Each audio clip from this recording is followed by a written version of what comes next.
Hey guys, I'm Urizi. This story is all about what if Naruto was an Anbu captain. Drafted into Anbu at a young age, Naruto is guided to the path of a captain. Leader of Team Sigma, the Hokage's personal guard, Naruto will lead his team and defend his village to the best of his ability. Threats besiege the land of fire from all sides, and only Naruto stands before them. Before we proceed with the story, please like and subscribe to this channel if you liked the video, and don't forget to check the description for the other works of the author if you liked the story. Let's start. Chapter 12, Unsanctioned Betting, Part 3.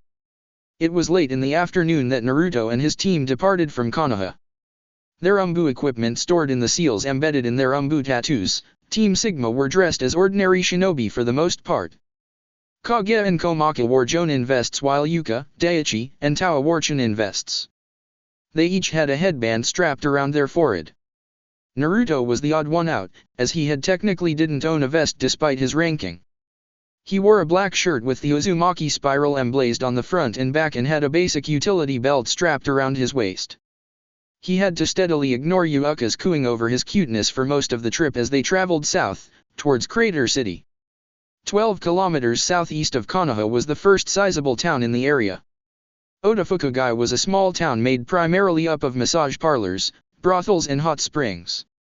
It was home of the largest pleasure quarter in the Land of Fire and, for many shinobi, was considered the ideal destination when their leave came up. For many of the Chunin military police that enforced the laws of the land in the Land of Fire, Hokage was considered to be the best posting available. Southwest of Konoha, at least 200 kilometers away, was Tanzakugei.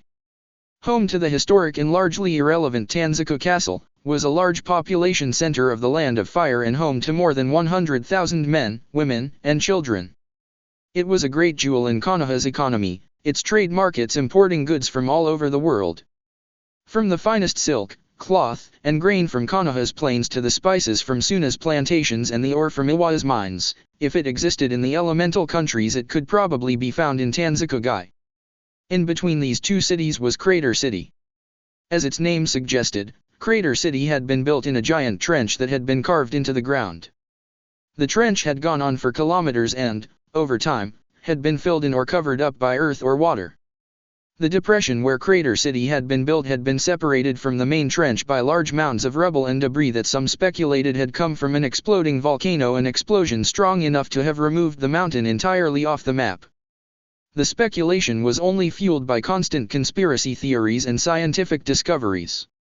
Crater City had become world-renowned almost 20 years ago as a group of archaeologists and their shinobi guards had discovered that the incident that had created the giant trench had not been natural, it had been the result of a beam or arc of some kind of energy. As the trench itself had been dated back before the time of the Sage of the Six Paths, most academics were puzzled by what could have created it, as chakra had been introduced by the sage roughly 1,000 years ago. These days, Crater City remained a popular destination for tourists. It held festivals all throughout the year, inviting tourists and residents to dress up in elaborate robes and clothes and partake in the festivities. The influx of new money didn't hurt its economy either, and recently a series of small casinos had been built to take advantage of this fact. After leaving Konoha, it took Naruto and his team approximately an hour and a half to arrive at Crater City. The sun was shining brightly in the sky in the late afternoon as the group of shinobi jumped out of the unnaturally large trees that made up the region and landed in a crouch on the paved road. A wagon passed them slowly as they stood up, the driver eyeing them with disinterest, long since used to the feats of shinobi. Crater City, Naruto murmured, staring down the top of the hill they were standing at. It stretched out before them, rows and rows of houses and buildings. There were no walls or checkpoints here as they were in Konoha. Visitors needed to feel as if they were welcome. Yuka was sweating and Tao's face was a bit red, but otherwise nobody complained about the breakneck pace that Naruto had worked them through. Kage came up to stand beside him, the middle-aged man's face completely blank. "There are a lot of bystanders," he said quietly. Naruto nodded in agreement. "Our target likes to visit the bars and casinos. She'll probably be staying in a high-class hotel." He turned to his team, his face a little grim. "Tsunade is S-ranked, so be careful. I'm not quite sure how good she is at tracking, but she's not going to appreciate us looking for her. If you find her, get me so I can talk to her." Gotcha, Daiichi said with a wink. Naruto turned his eyes back to the city. Let's go, he ordered.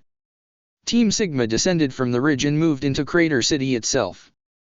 Naruto wasn't sure how many other cities or towns the other members of his squad had visited, but, for him, this was only the second time he had left Konoha and the first he had entered another town. The loud shrieks, cries, and squeals of excitement and happiness almost deafened him as he walked past a giant and elaborately decorated sign. It read, "Welcome to Crater City Festival Town of the Elemental Countries." His senses were assaulted as sounds, smells and bright colors flooded into his head. He narrowly avoided being pushed over by a group of laughing teens, not much older than himself, as they pushed past him in their haste to get to wherever they were going. Naruto decided that he preferred Konoha over Crater City. At least in the village you could use the rooftops to avoid the crowded and often packed lanes and streets. In other villages and towns, it was considered to be rude and bad form, and it would have attracted the attention of the Chunin military police and the Fire Lord's samurai that policed this town. Technically, Team Sigma was only there for their 2-week leave period. Acting as if they were on a mission would raise questions, and Naruto did not want to get drawn into that mess. Lying about your mission parameters was quite a serious offense, and he doubted the Anbu commander would appreciate being asked to forward the relevant documents. "Let's split up," Naruto called out to the team as the happy citizens moved past them obliviously. "Use the standard signals if you find what we're looking for." They nodded and disappeared into the throngs of the crowd, leaving Naruto alone. He eyed the stalls along the road speculatively as he walked past them. While his teammates might have gained a few looks here and there from their flak jackets, to the world Naruto appeared to be a normal young boy enjoying the festival. He approached one of the stalls and forked out the money to buy a map of Crater City. He had barely even opened it before his tattoo burned, a series of pulses running down his arm. Hokage had found her already. That had been quick. S-rank shinobi were the legends of the elemental countries. They were the top of the top, the most elite of all shinobi. Their presence on the field of battle could alone turn the tide. Naruto was unsure of the exact requirements of how to be classed as S-rank, but each S-rank shinobi he had heard of had possessed devastating power and skill, able to take on whole armies or an entire village. They were also exceedingly rare. With current shinobi rosters of approximately ranging from anywhere from 5 to 15,000, Konoha had 3, Kumo had 2, Iwa had 1, Suna had 1, and who knew what Kiri had any more. S-ranked shinobi were a matter of village pride and were held up as a measure of the village's power. They attracted an enormous amount of public attention and interest. The publicity of a newly ranked S-class shinobi was awe-inspiring and could undoubtedly turn the economic tide of that village. Konoha had 3.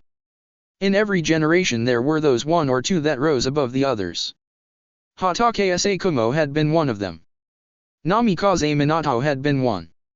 Uchiha Itachi had been well on the way before his crimes. Now, in present times, Hatake Kakashi and Might Guy seemed to be the next up-and-coming legends. Each were in their mid-20s, regarded as Konoha's elite jonin, possessed incredible skill and had plenty of time to continue to improve. Until then, the Leaf Village made do with those already rostered on. There was the third Hokage, the god of shinobi and one of the longest-living S-class shinobi in the world.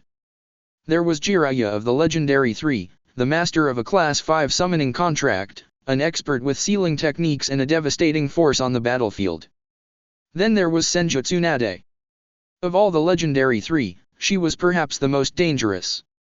During the Second Great Shinobi War, she had over 500 confirmed kills in a 6-month period. Her strength enhancement techniques made a flick from her bone-shattering. A single touch allowed her to use her immense knowledge and legendary medical skills to disrupt the physiology of the body. These same medical skills apparently made her extremely hard to kill, and she could receive wounds that would have been fatal to even other S-rank shinobi and remain alive, none worse for wear. On the battlefield, she was an unstoppable juggernaut who could take enormous amounts of punishment and return it threefold. She had 2 confirmed S-class kills and had once wiped out an entire Kiri division single-handedly. Naruto made sure he remembered that while he stared at the legendary Senjutsu Nade. Kage had found her almost instantly because she and the casino really hadn't been trying to hide her presence.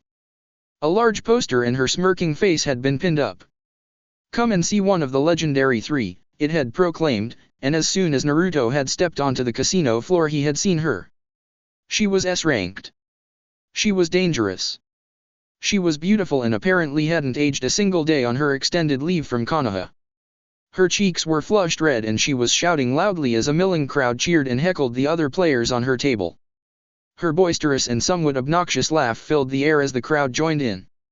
"Found her," Hokage told Naruto quietly.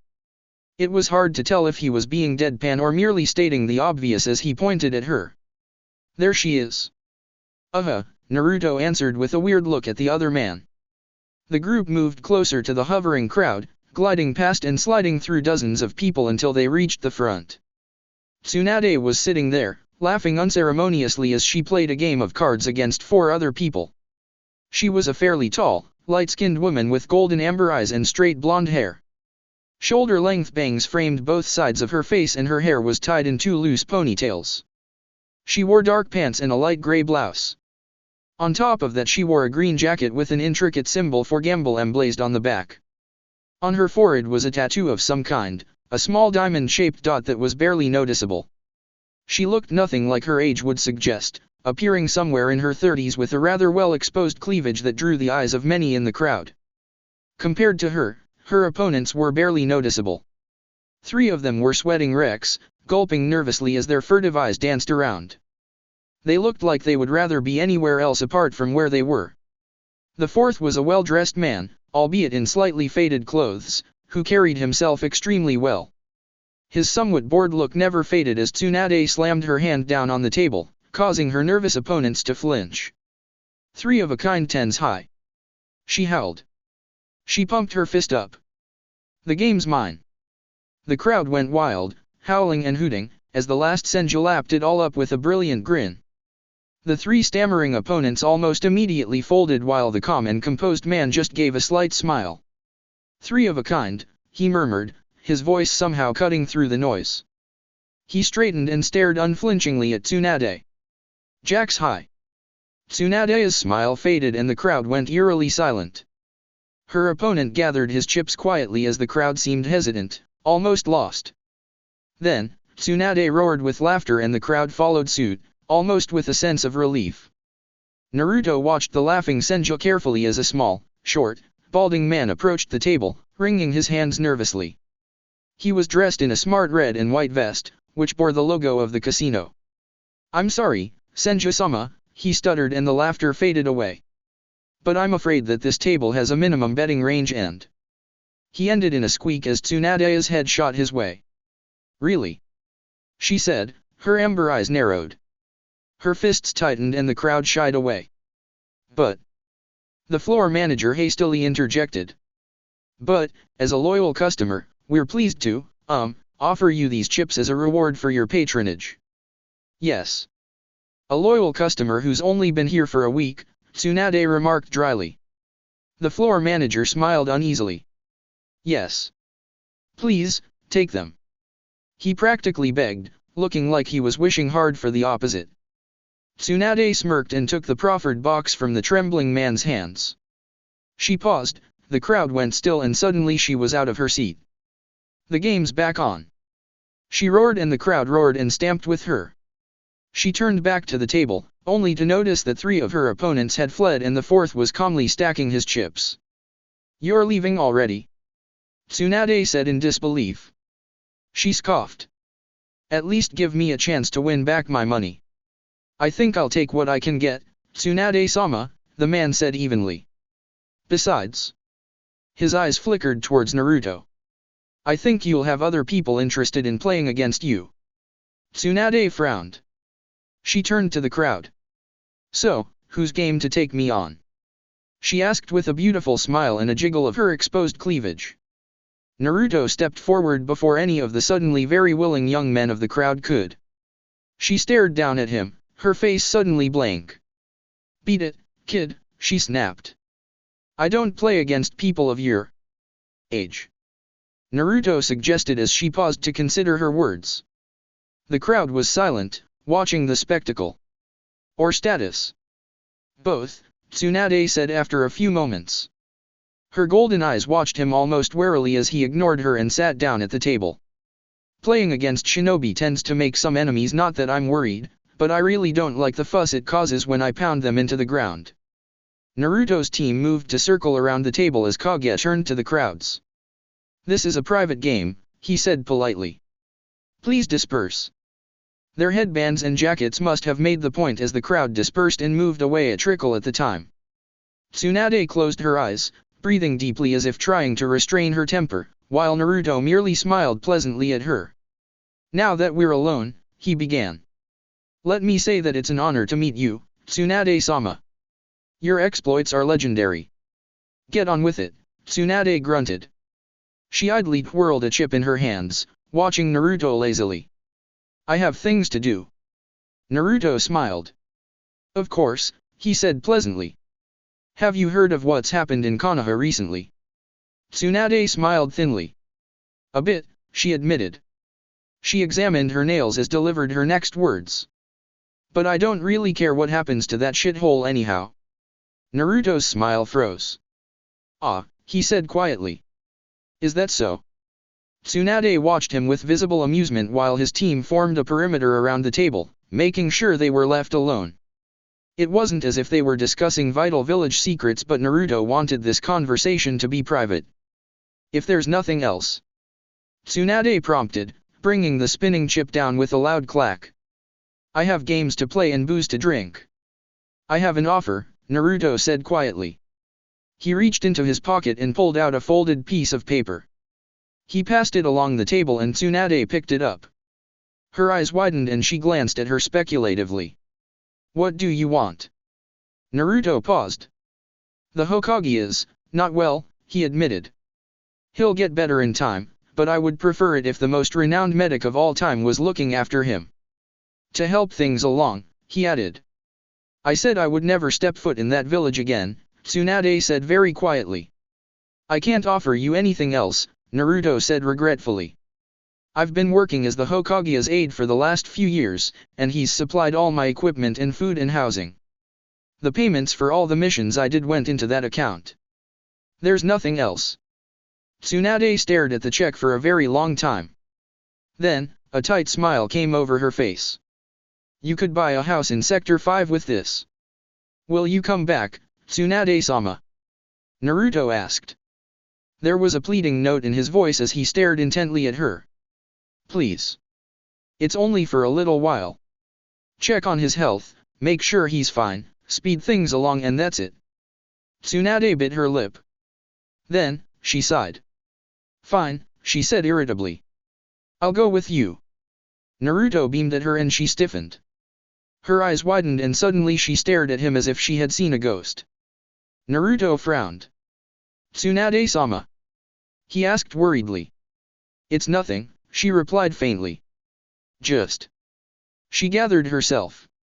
I've got appointments for the rest of the day. Meet me here tomorrow at 9 and we'll leave for Konoha. Thank you, Tsunade-sama, Naruto said gratefully.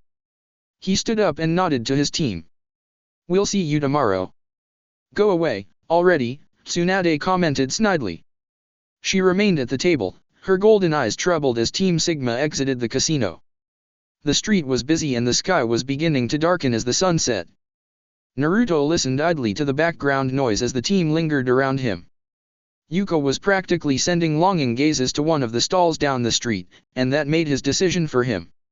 All right, he said quietly, and they all fell silent.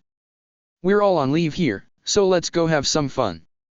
We'll meet back here tomorrow morning to escort Tsunade-sama back to Konoha. Until then, you're dismissed. Or we would be, Daichi remarked casually. If we were on a mission. Which we're totally not. Nope. Yuka said with a grin. Our activities are indeed clandestine, Kage offered tonelessly. Tawa and Komaki exchanged looks, the former rolling his eyes and the latter nodding her head in agreement. Kage didn't seem to notice or care and, without another word, wandered off into the crowd. He disappeared amidst the throngs of people and was out of sight in seconds. That's recon for you, Tawa muttered under his breath. Then he winced as Daichi none too subtly jabbed him in the ribs. Hey, man, that was uncalled for. I'm recon too, you combat grunt. Daichi snapped with a huff. With his Byakugan, his over-the-top hurt expression made him look almost feminine. Ah! Yuka squealed. She hugged Daichi from behind. There, little boy. Let's leave the Mina here and go and have some fun. Do you want to go on a ride? Huh? Do you? I do, Daichi responded petulantly. A childish expression crossed his face and he folded his arms. And I want ice cream. 2 scoops, Yuka agreed as she waved to Naruto and the others and began to walk away. I want 3. Daichi was relentless. You get 2. Yuka scolded. Poopy head. Idiots, Komaki murmured fondly, shaking her head. She gave Naruto a sidelong glance. Did you want some company, Captain? Naruto noticed Tao twitch and the expectant tension running through his body and shook his head. I'm sure you two can find something to do, he said. Komaki nodded and Tao grinned. Just don't kill each other. Or fight. Or cause any property damage. Who do you think we are? Ow, ow, ow, ow. Tao cried out as Komaki grabbed his ear. Come on, moron, she grumbled. You owe me a new painting and I thought I saw a stall down here that had something I liked. What? That was a painting? It looked like a toddler's finger painting. It's called art, dickhead. Naruto watched the last of his team disappear into the crowd with a truly befuddled look on his face. Although they had been through a lot together, this was just a reminder that he really hadn't known them and their eccentricities that long. He shook his head and gazed up and down the street, suddenly feeling a little nervous. He had never really been to a festival before, and he had never been by himself in his time off. In Konoha, even when he had been granted the minimum required leave, he had used to it to continue his training or catch up on chores in the Hokage's residence. Now, with the sun setting and the candles and lights beginning to brighten the town, Naruto found that he was in a completely new situation and he had no idea what to do. Huh, he said out loud, to nobody in particular. He began to walk down the streets, gliding past the milling crowds as they laughed and chatted to each other. It was almost like training, as he ducked and weaved around elbows and knees, doing his best not to get clipped. He watched the stalls, his eyes wide as he took in the new scents, sounds, and sights. One of the stalls caught his attention and he looked as a man with a round stomach and chubby cheeks cried out to the crowd. And now, watch this modern-day miracle. The man boomed. He gestured down to the table, where there were 2 large, thick dull-grade metal rods. They stood apart, attached by a single loop of wire at the base while the man held 2 ends of some more wire in his hands. The man gestured at his assistant, who reached into his sack and pulled out a lemon. Naruto cocked his head, looking as puzzled as many others in the crowd, as the assistant put the lemon in the table. And we insert the wire into the lemon, and... The man trailed off as it stuck the 2 ends of the wire into the lemon. Almost instantly, arcs of lightning started to bounce off the iron rods. Naruto gaped, astonished, and reached out with his senses. There was no chakra at all. The electricity sparked and arced off the rods as the man invited a brave-looking boy to come and touch it. The boy, grinning to his friends, leaned over and slowly raised a finger. He moved it closer and closer to the sparkling rods until there was a snap and a hiss and the boy jerked back with a yell. He put his finger in his mouth as the crowd roared with laughter, unaware that his hair was now standing completely on end. Naruto watched that for a little while and then moved on. There were so many different things that he had never seen before. One of the stalls had a very realistic model of a volcano spewing out reddish-yellow foam from the top. Another had set up dozens of plates on wooden rods and was spinning them without using chakra. There was food from all over the world, from the spicy thick-breaded wraps from Suna, the delicious sorbet from Kumo, Iwa's infamous pasta recipes and Kiri's delicious sugary sweets. In one area, there were animals that Naruto had never seen before, weird-looking creatures with gray skin and thick white tusks. A pair of monkeys eyed him, chittering madly, and Naruto grinned at them. He waved but they stared back at him incomprehensibly and he lowered his hand, suddenly feeling stupid. The sky had gone dark. The moon and stars were out. Fires burned and people laughed and danced as a concert began. They started with the traditional drum beats of the Land of Wind, the beat echoing in Naruto's head and causing his heart to beat faster and faster. He continued browsing the stalls, suddenly regretting his lack of money as the rich aroma of food filled his senses. He had a little change in his pocket, but that was about it. Still, he had a ration bar, and it wouldn't be the first time he had went hungry on a mission. He ate his bar methodically as he walked past a dizzying fountain with multicolored jets of water spraying in elaborate angles and shapes until a stall caught his attention. It was a kids' one, where a group of boys and girls his age were watching one of their peers throw a weighted sack of rice at several targets. The targets were only 10 or so meters away, but, for some reason, the boy was having trouble knocking them down. Naruto moved closer to observe, his keen eyes analyzing the targets carefully, and when the boy left, dejected, the young Anbu hovered around the front of the stall. The owner saw him and smiled invitingly, gesturing to the sacks. Naruto reached into his pocket, feeling the last of his money, and shrugged. He paid the man, who put down 5 rice sacks. Naruto picked one up, testing its weight, and considered the targets. Just to make sure his suspicions were correct, he lobbed one at the furthest target and smiled thinly as it refused to be bowled over. He had spotted the adhesive strip attached to its base but noted that it had only been stuck down at the front. He smiled. With his remaining 4 bags, he hurled them at the targets in quick success, one right after the other. 2 of them slammed into the side targets, knocking them down easily, while one went soaring high over the last target. He hurled the 4th sack of rice with greater power, and clipped the 3rd, which ricocheted towards the back of the target, which fell onto the ground with a clatter. Naruto smiled as the owner scowled. "Hey," he said roughly. He pointed to a sign. "No shinobi allowed." "Hey," Naruto said a tad mockingly. "I'm pretty sure you're not allowed to fix the games." The owner frowned as Naruto smiled. A few moments later, the blonde shinobi left the stall with his money back in his pocket plus a little extra. He wandered away, feeling pleased, until he stopped as the boy who had gone before him approached with his group of friends. "Hey, man! That was so cool!" he shouted gleefully.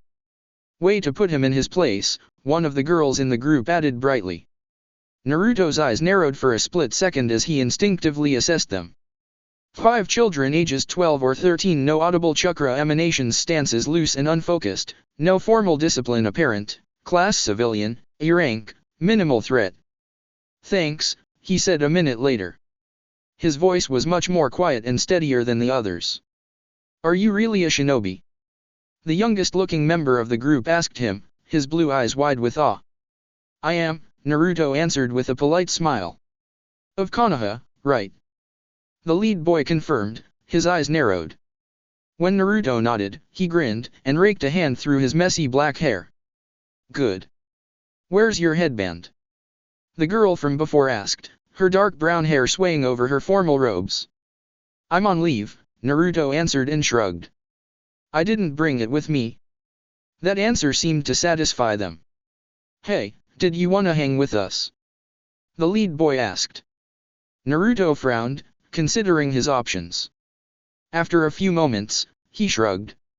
Why not? The next hour or so was an eye-opener for Naruto. The boys and girls he was accompanying were completely different from anybody he had ever spoken to before. He hovered in the background when they would let him and listened to them as they talked and joked with each other in between, grilling him over what it was like to be a shinobi. They truly were oblivious, Naruto decided as he explained the difference between Kumo and Kiri, which confused one of the girls, since they both started with K. Their eyes were bright, their bodies gangly and untrained, and their innocence untouched.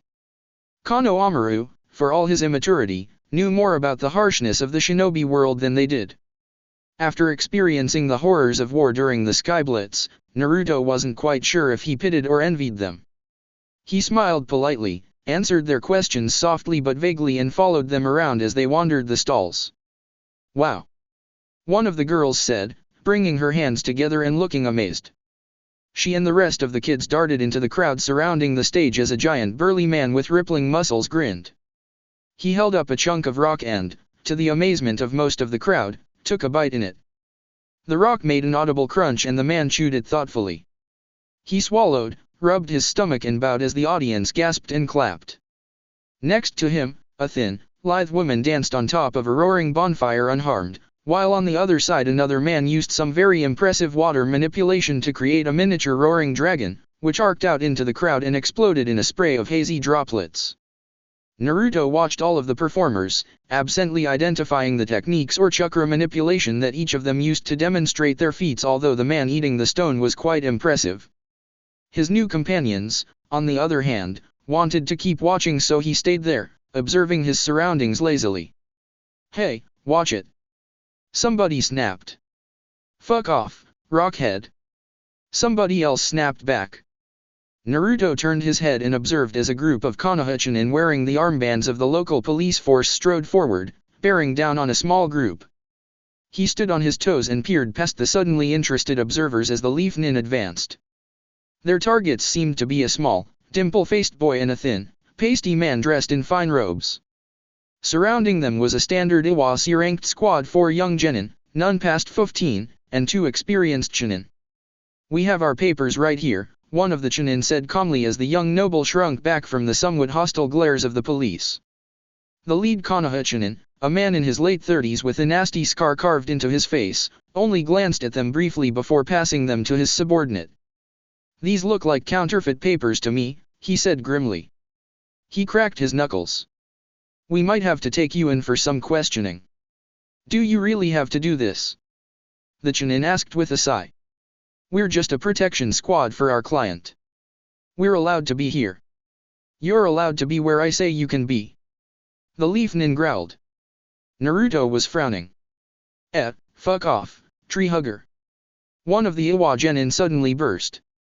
It was short, mean-faced girl with a crooked nose. She bared her teeth at chunin, unafraid. "You've got nothing to keep us here." "What did you say, you little rockhead?" the chunin growled. He advanced and suddenly metal flashed as weapons were drawn. "Stand down," the Iwa chunin barked loudly. He turned to his Leaf counterpart with an apologetic face and stepped forward. "I'm sorry for..." He didn't get that far as 2 of the police members jumped on him, wrestling down and wrapping wire around his wrists amidst the cries of his team. The mean-faced girl yelled and darted forward, her kunai raised. The lead chunin snarled, his own weapon rising as he leapt forward to meet the girl. And suddenly Naruto was there, 2 kunai in his hand as he blocked both blows. Sparks flew as metal grated on metal and, with a flash of chakra-enhanced strength, the unmasked Anbu pushed both fighters away from each other and towards their respective teams. Naruto, his face grim, concentrated for a brief second. He manipulated his chakra, much like he did when he performed his collaborative techniques, and folded itself back on itself in a cyclic loop. The resulting density exploded from his tenketsu and suddenly the street was covered in deep, heavy pressure that weighed down on both sides, causing them to freeze. "Stand down," ordered Naruto, his eyes cold and his face blank. The Leaf Nin had frozen, unused to such potent chakra, and the lead chunin growled. "I'm in charge here," he snapped, shrugging off the pressure with apparent ease, displaying a skill or ability level not usually seen in such a policing role. Naruto rolled up his sleeve, displaying his tattoo. It flared with a bright green light as Naruto identified himself as a friendly Anbu agent. "No," he disagreed. "I am. I said, stand down." The 2 Leaf Nin jumped off the Iwa chunin and backed away, while their leader looked murderous. Weapons were sheathed as the Iwa team leader got to his feet, motioning for his team to stand down as well. When both sides looked like they weren't about to kill each other, Naruto released the pressure on the street and straightened up. "Papers," was all he said, gesturing at one of the Leaf Nin. The man silently handed him the papers and Naruto took the time to carefully identify them. It was just as the Iwa nin had said, it was just a routine protection squad for the son and attendant of a minor noble. He folded them up and approached the Iwa squad. "Here," he said, giving them back to the leader. "These look like they're all in order." "Thank you," the Iwa chunin said. He sighed, rubbing his mouth. "I'm sorry for the commotion. Akane has a temper and your comrades didn't help." "I'm sorry for the inconvenience," Naruto apologized as well. "Enjoy your stay in the land of fire." He turned and approached the chunin police squad, his eyes narrowed. The leader stared back at him boldly while his subordinates squirmed on their feet. "What do you think you were doing?" he asked quietly. My job. The leader snapped. His scar stretched painfully across his face as he glowered at the Iwa squad, who were conferring quietly with their client. We've got to be really careful around those Iwa nin. He rubbed his scar absently. They're tricky bastards. Take your grudge somewhere else. Naruto snapped back, his annoyance rising. He jabbed the man in the chest and took pleasure in how he recoiled. It's idiots like you who start the wars. We thrashed them the last time, the scarred man said. His voice rose, carrying over to the Iwa squad. The yellow flash tore those rock heads apart, one by one. It's just a pity he didn't finish the job. Naruto closed his eyes in exasperation. When he opened them, they were hard. With a sudden flash of movement, he lashed out at his own comrade. Chakra flared and lightning sparked on his hand as Naruto jabbed the man in the throat with 2 fingers, sending a powerful electrical pulse through the unsuspecting Chunin. He gurgled and fell to his knees, his limbs shaking. Take him back to your station, he informed the other members of the squad. He's off duty until he's been reviewed. Yes, Anbu-sama. The Chunin barked. They grabbed their leader and dragged him away, leaving Naruto alone. He rubbed his face tiredly, his ears prickingly as he heard the Iwa squad begin to move away. As they passed him, the Chunin leader moved in. Pardon me, but is your name Uzumaki Naruto? The leader asked politely. Naruto eyed him blankly. Yes, he replied shortly. I see, the leader murmured, looking thoughtful. Again, you have my thanks. He walked off as their genin whispered to each other, shooting glances at Naruto. He was pretty sure he heard the right hand of God somewhere in their talks and, for the first time, was suddenly annoyed by the moniker. His mood disgruntled, he waved an absent goodbye to the group of gawking kids he had been hanging around with and disappeared in a blur of movement. The festival no longer seemed as appealing as it had before. Naruto wandered back to the hotel and paused as he felt Kage appear by his side. The blank-faced man nodded respectfully at him and lowered his head. I followed Tsunade-sama's assistant, he informed Naruto quietly. She was making preparations to leave early tonight. I don't think she's coming back to Konoha with us. Naruto exhaled noisily.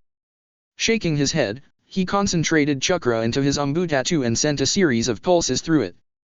Then, he waited as the various members of Team Sigma began to arrive at his side. Put on your uniforms, Naruto ordered once they had all arrived. What's wrong, boss?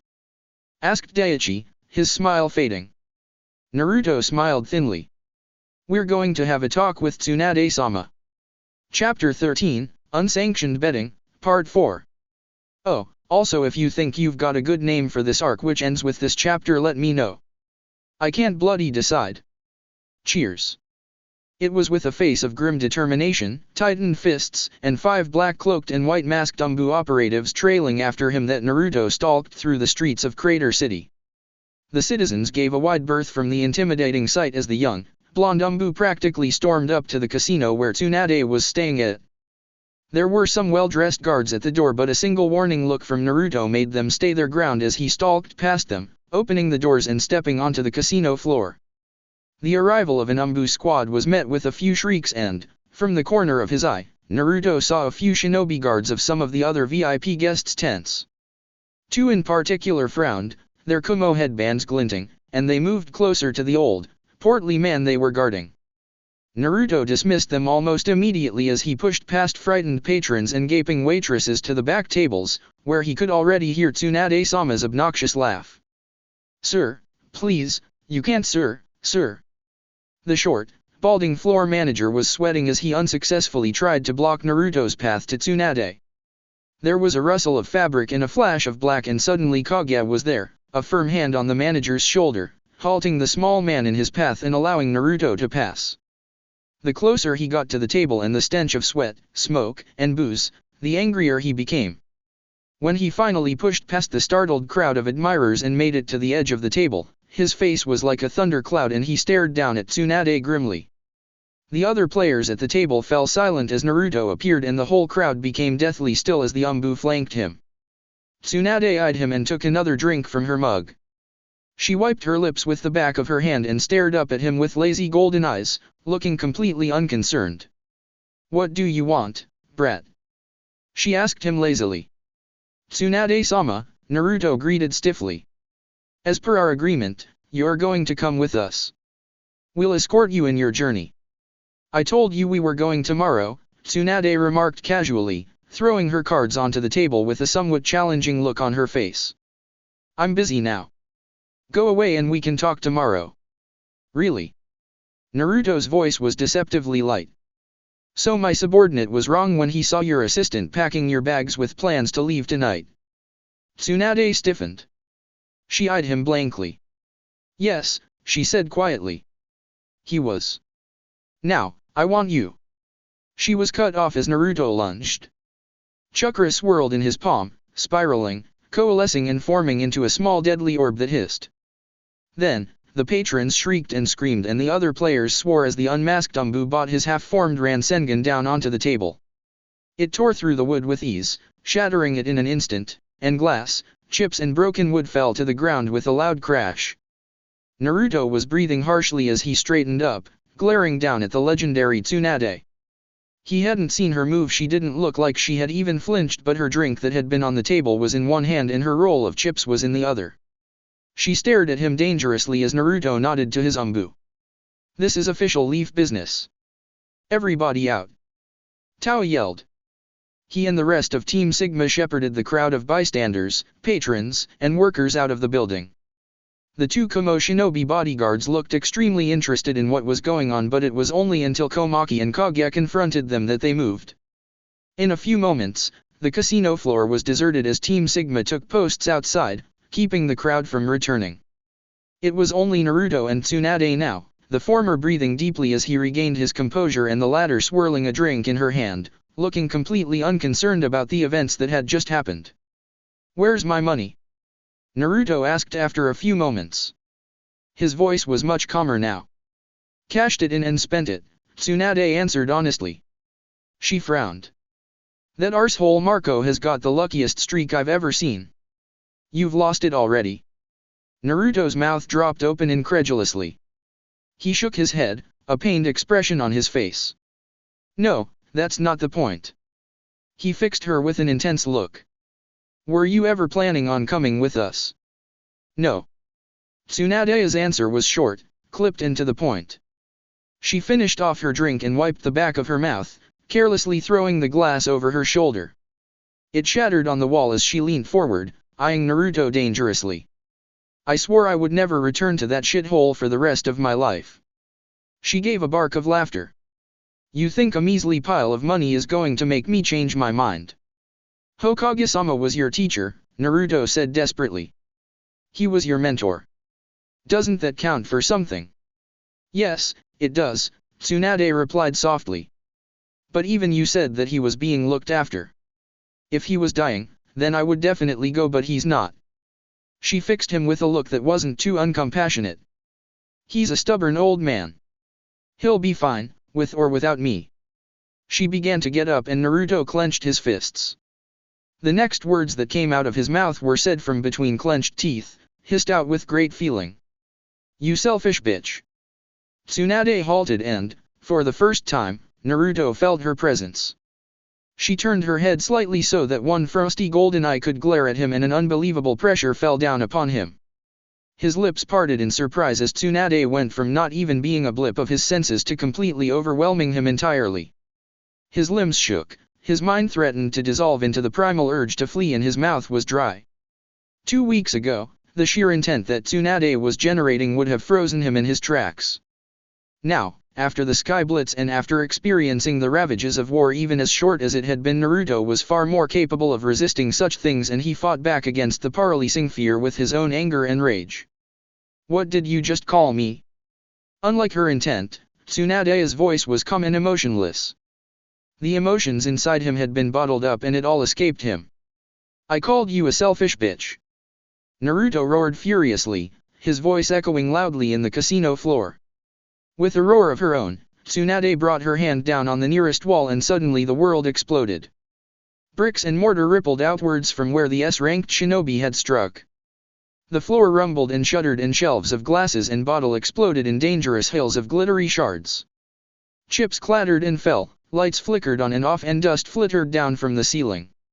With a sudden and abrupt crack, the entire wall where Tsunade had been standing erupted in a geyser of brick, stone, and dust, an enormous boom temporarily deafening Naruto as the shockwave of that one single blow sent him skidding backwards on his feet.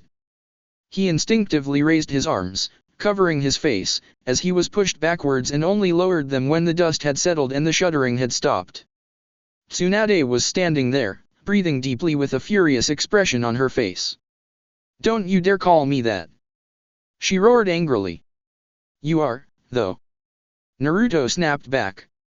She raised another fist, but he continued on, his voice lowering. "I know all about Senju Nawaki and Kato Dan." This stopped her short. Something flickered in her eyes, and for a split second Naruto abruptly forgot how to breathe. If her intent had been dangerous before, now it was deadly, and it took a few moments for the blonde to gain control of his mouth. "Don't talk about them," Tsunade said very quietly and very calmly. "That's my only warning." "I know that you loved them both," Naruto continued on bravely. He didn't flinch when a chair rocketed past his head with incredible force, shattering into tiny pieces on the wall behind him. "I know that they both died." Tsunade stepped towards him, her fists clenching, as the nine-tailed demon host continued talking, although much quicker than he had before. "You know what it's like to lose people who you love," Naruto said fiercely as Tsunade stepped over the rubble of the card table she had been playing out.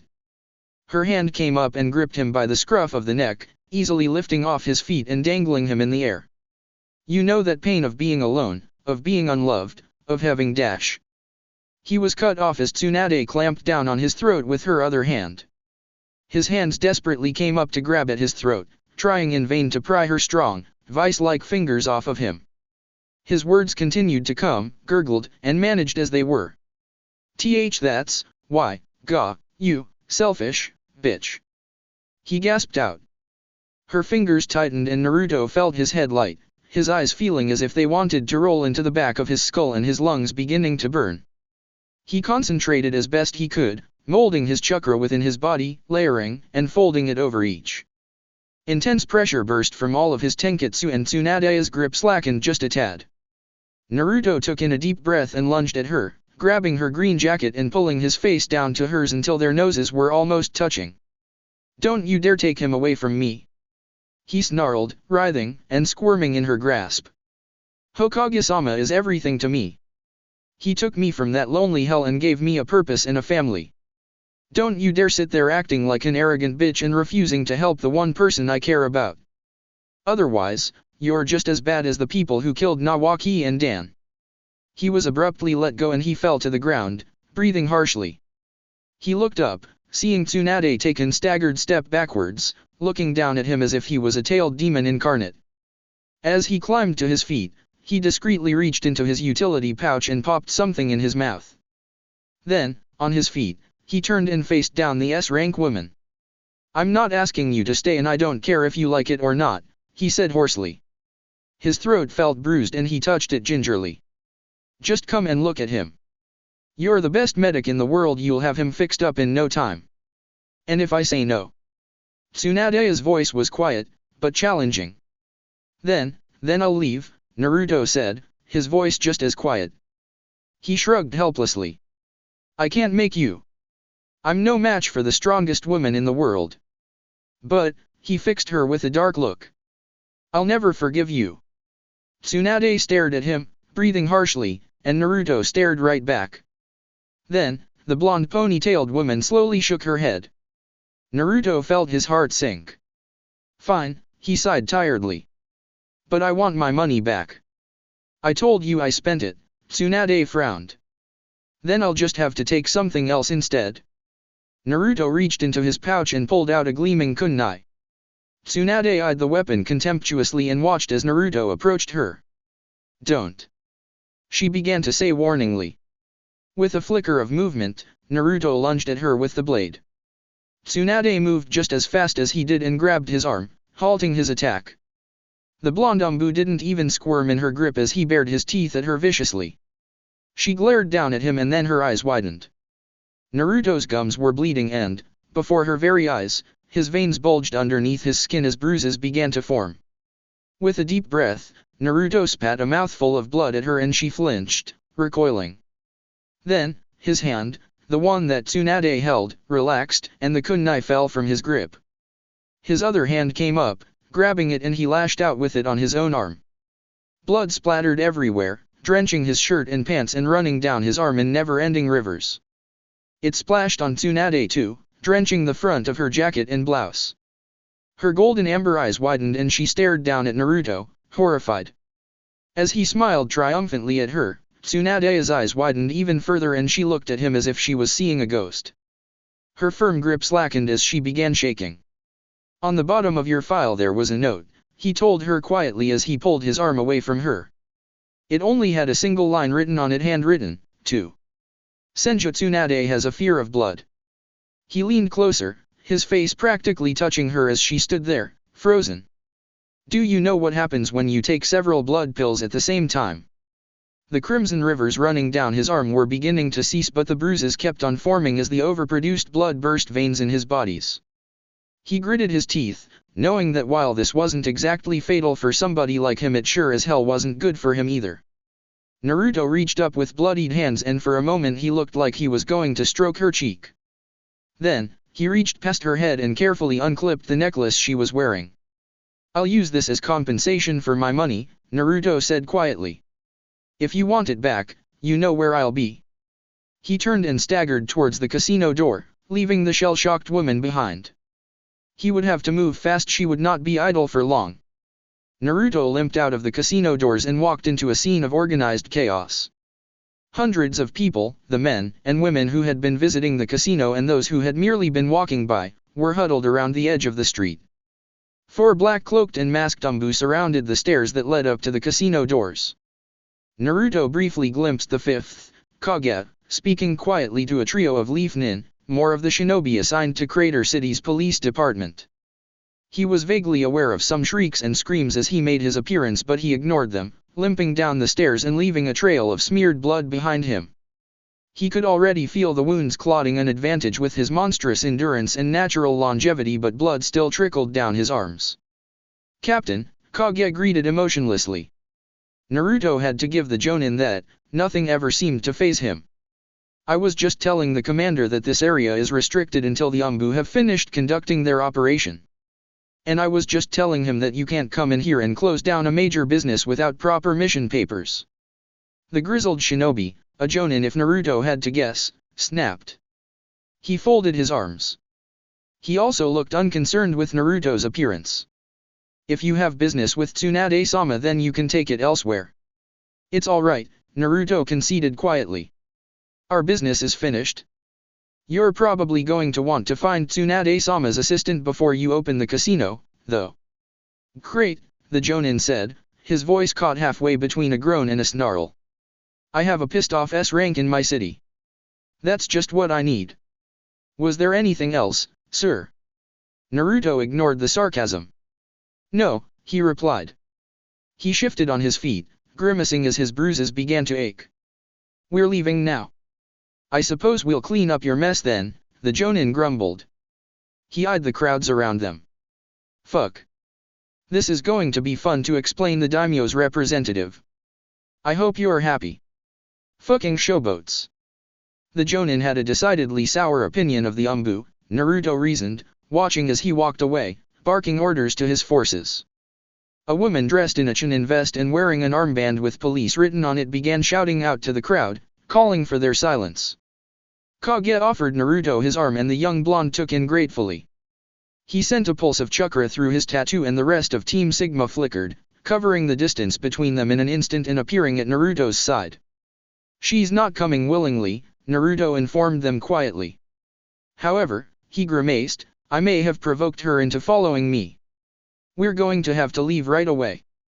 "You provoked Tsunade-sama?" Yuka asked. There was a tone of horrified fascination in her voice. "How did you do that?" Naruto considered his answer as Kage began to wrap bandages around his visible wounds. "I called her a selfish bitch and stole her jewelry," he eventually replied. Although he couldn't see it, He could imagine the collective wince that went through each of the Anbu's faces underneath their masks.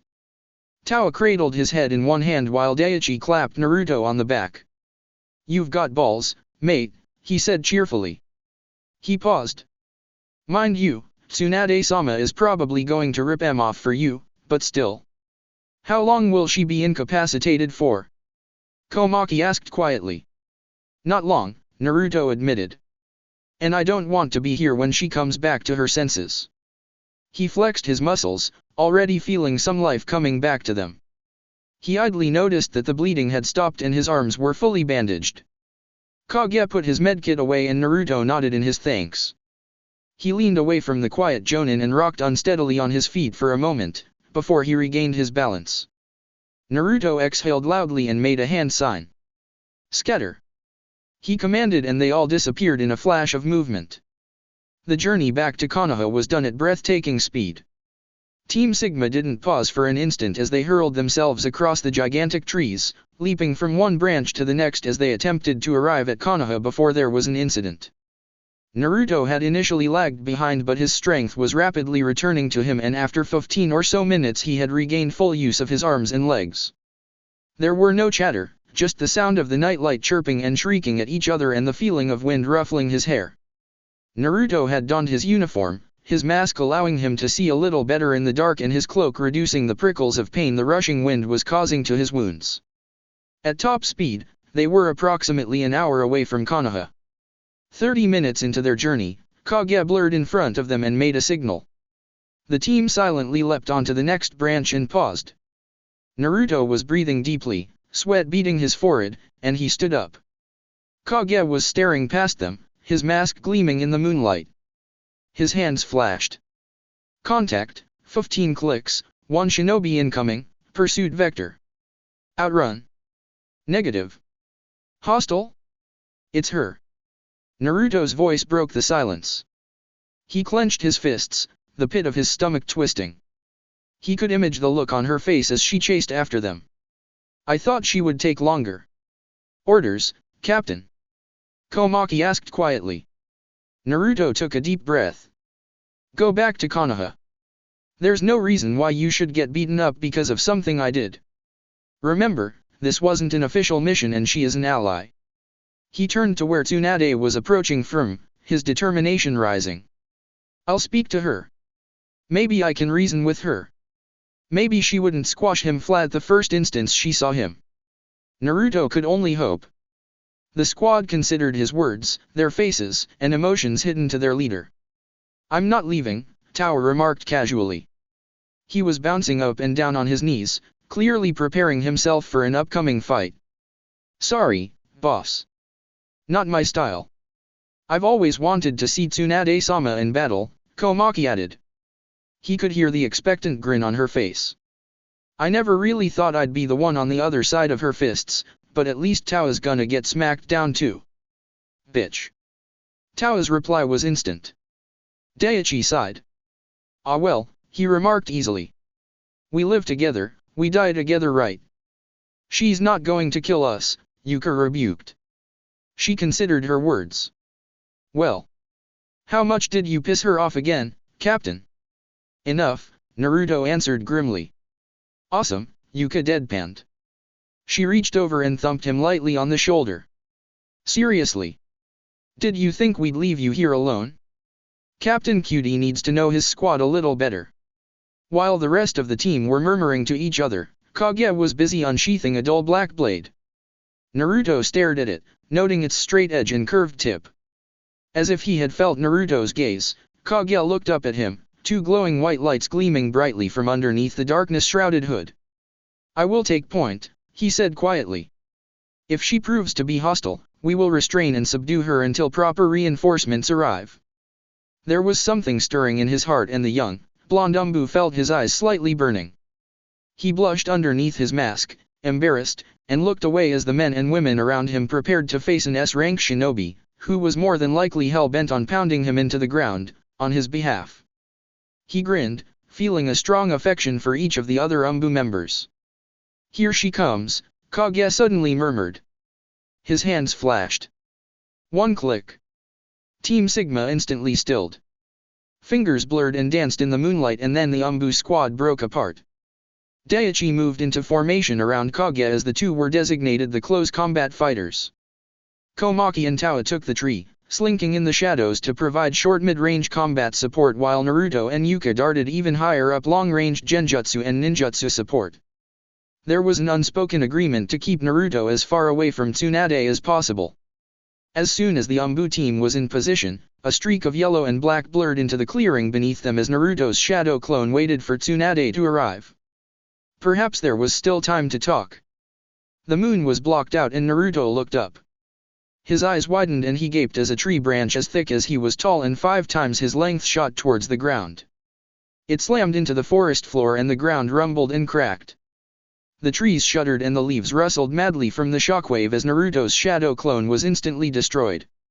A terrible pressure came down on the clearing as Senju Tsunade dropped into it, landing on one knee and slowing rising to her feet. Her golden eyes were wild and her face was twisted into a furious scowl. She did not look like she was in the mood for talking.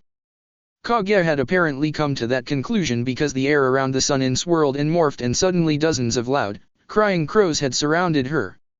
At the same time, Kage darted forward, his dull black blade and Anbu cloak fading into the light with the dark, gleaming feathers of the crows. It was an excellent technique, performed extremely well, and the Jonin had barely made a noise. In a single second, Tsunade had countered it.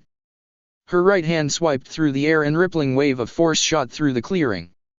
Branches rocked and leaves rustled loudly as the blonde-haired woman dispelled the crows in an instant.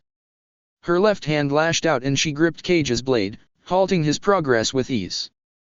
Then, her right hand came down and jabbed him in the stomach. Kage froze and promptly exploded in a cloud of smoke. Tsunade straightened. Her face was a mask of controlled fury as she casually sidestepped, avoiding a searing bolt of scarlet power. Towa had activated his seal, creating a makeshift crossbow, and he fired down at her repeatedly. Tsunade avoided 5 shots in the span of 2 seconds, then raised her hand and backhanded the next bolt away. It sizzled through the air and Komaki blurred away, driven away from her attack. Tsunade raised a leg and stamped it. The ground exploded in waves of cascading dirt and Naruto stumbled on the branch he was standing on, his hand signs failing. A moment later, a clump of dirt came rocketing at Towa and crashed into him. Wind style, wind bullet. Naruto took a deep breath, concentrating the elemental chakra around the tenketsu near his throat, and he spat out a salvo of small, whirring spheres of compressed air. They raced through the air, impacting all around the woman in the green jacket.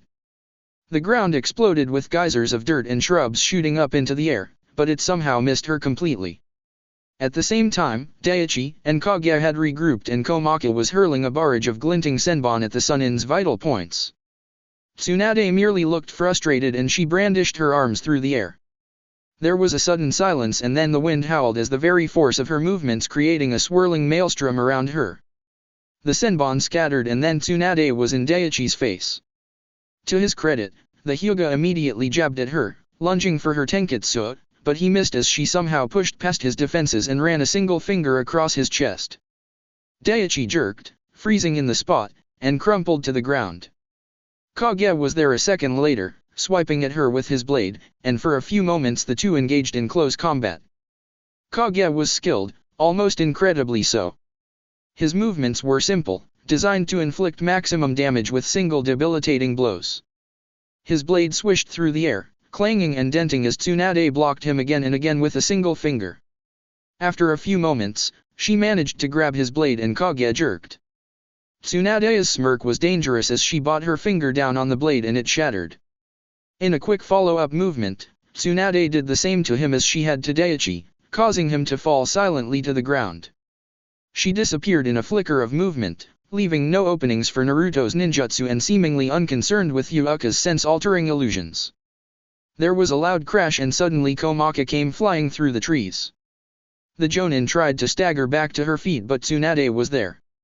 Her blonde ponytails swayed in the wind as she raised her hand and Komaki was on the end of one of the Sunin's flicks. What was usually a minor annoyance came out with tremendous force, slamming her into the ground.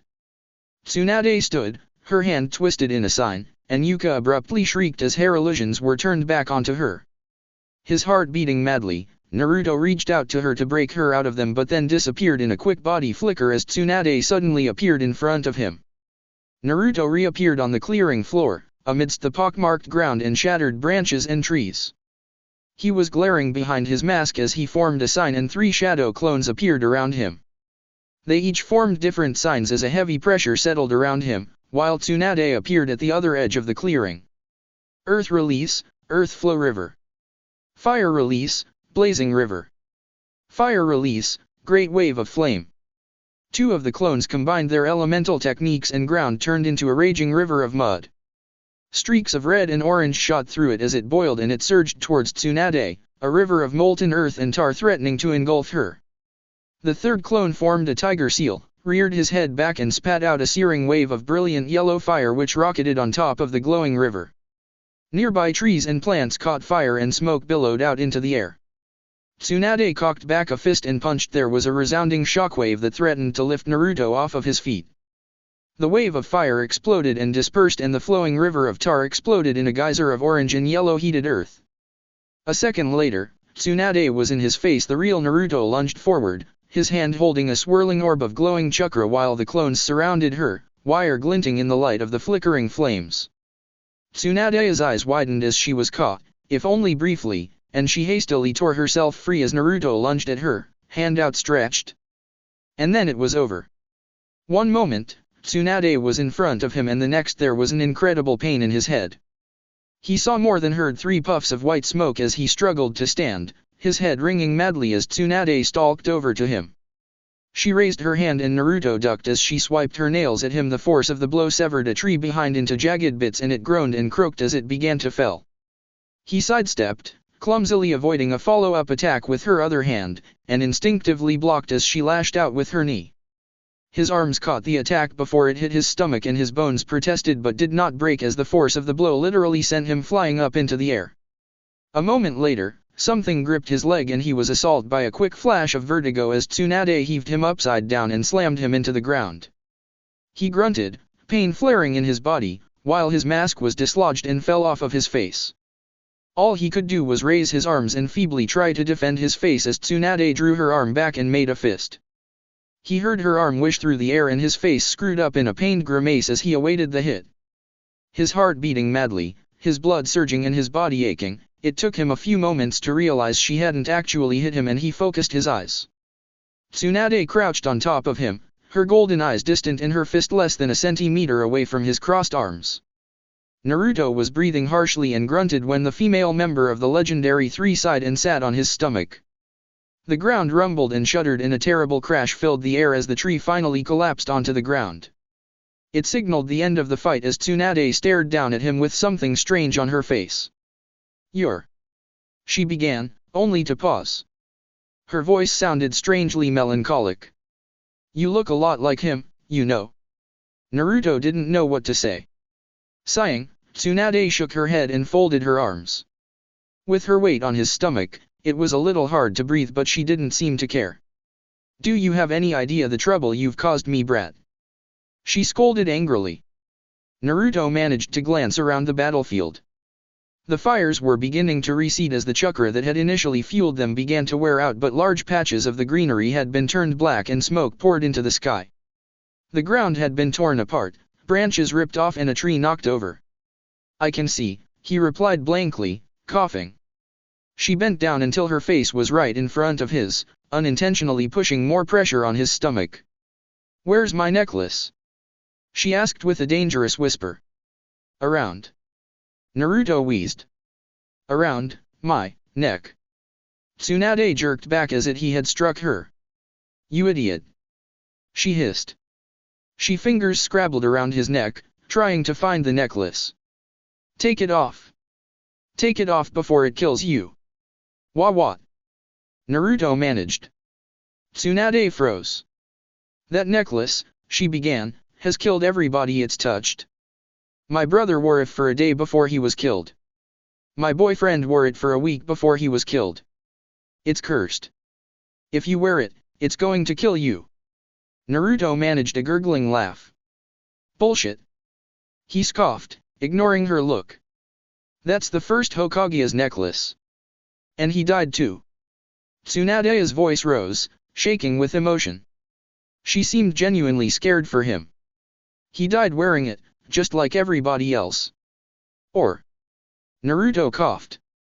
Or it protected him long enough to fulfill his dreams. Tsunade jerked back as Naruto smiled. The first Hokage created the village. He stood up to Uchiha Madara and died fighting in the first Great Shinobi War. Maybe the necklace protected him just long enough so that his dreams would be protected. Tsunade was shaking. "Give me the necklace," she growled. "No." Naruto was defiant. She gripped his collar, squeezing down on it. "I said, give it to me," she roared into his face. Naruto took a deep breath, an unfamiliar fire burning his belly. "No," he roared right back.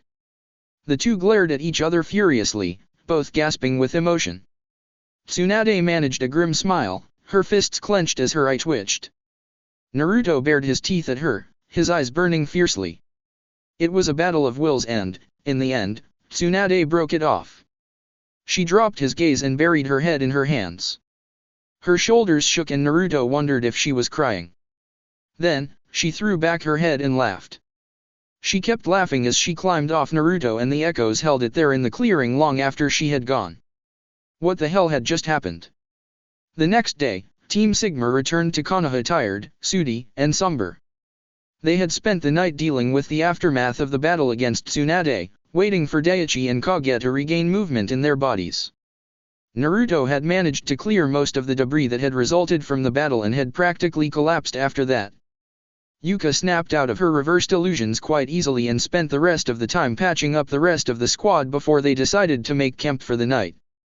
Perhaps the only stroke of luck out of the whole affair was that no nearby patrols had been alerted to the battle and Naruto didn't have to answer in awkward questions. The necklace around his neck seemed to burn and weighed him down at times.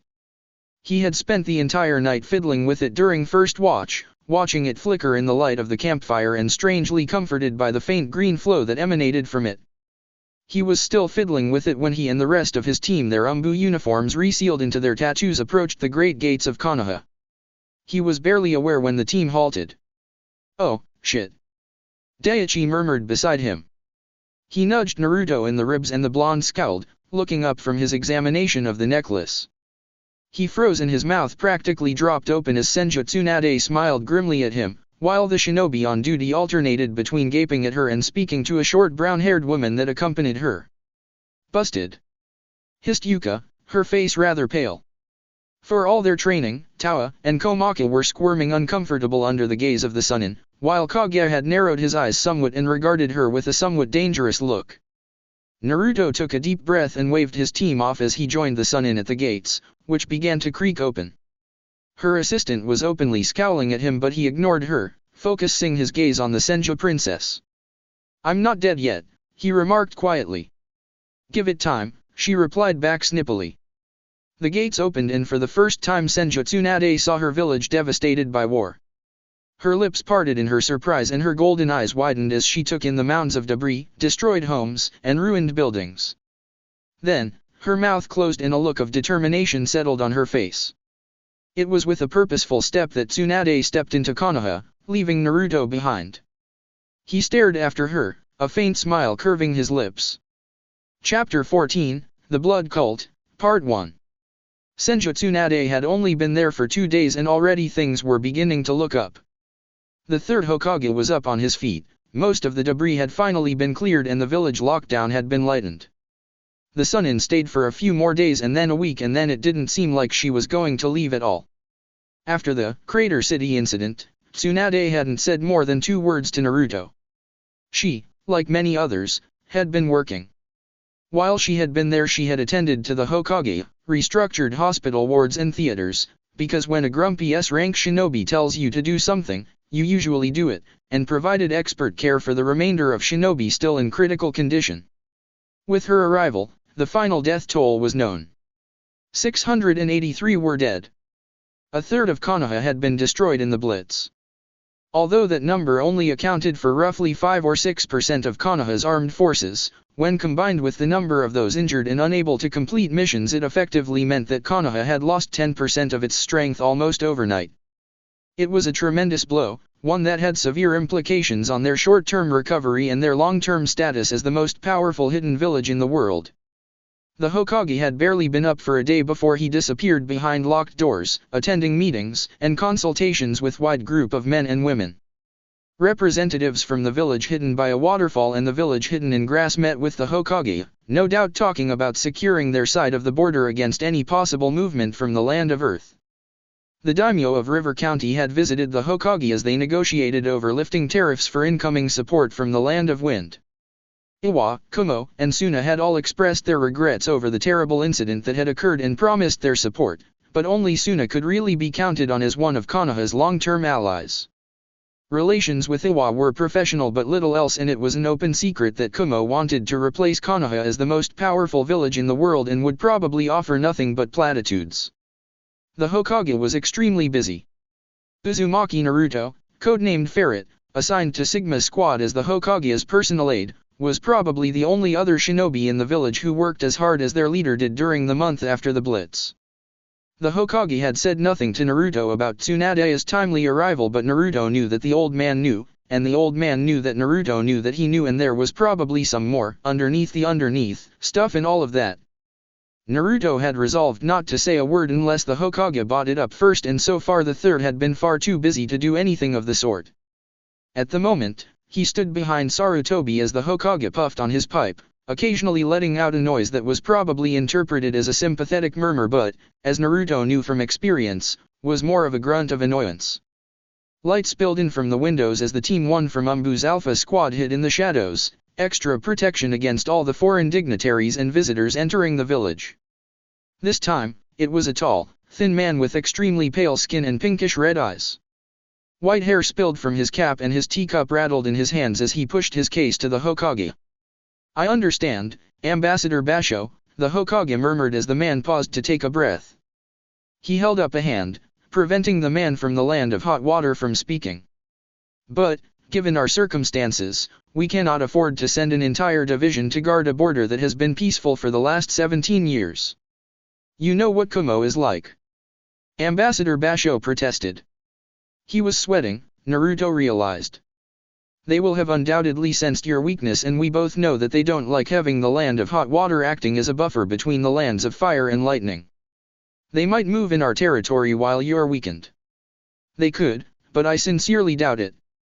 My information sources are usually impeccable and they have alerted me that Kumo's interests lie elsewhere," the Hokage concluded confidently. He made a tiny motion with his hand and Naruto walked to the other side of the table. "Now, I'm very sorry to conclude our session, but I have another appointment." The ambassador squinted up at Naruto's masked face, looking decidedly unhappy as the blonde-haired Anbu gently but firmly directed the man away from his chair and towards the door.